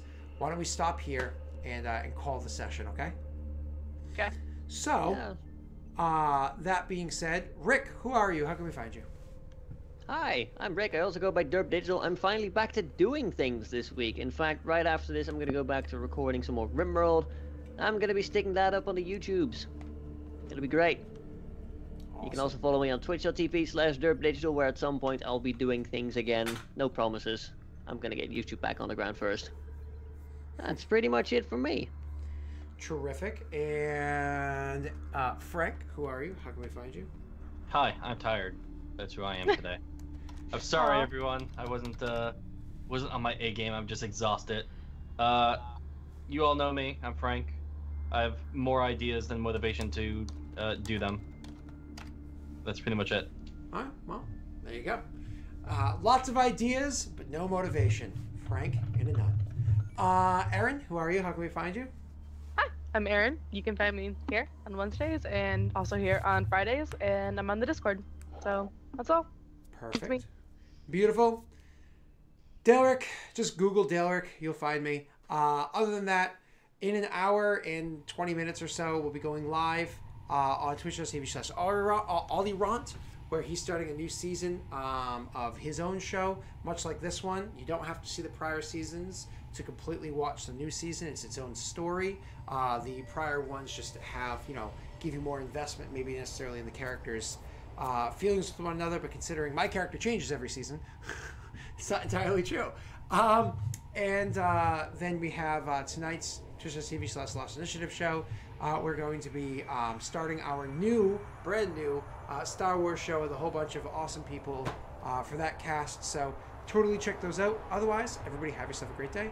Thank you and goodbye. Bye. Bye.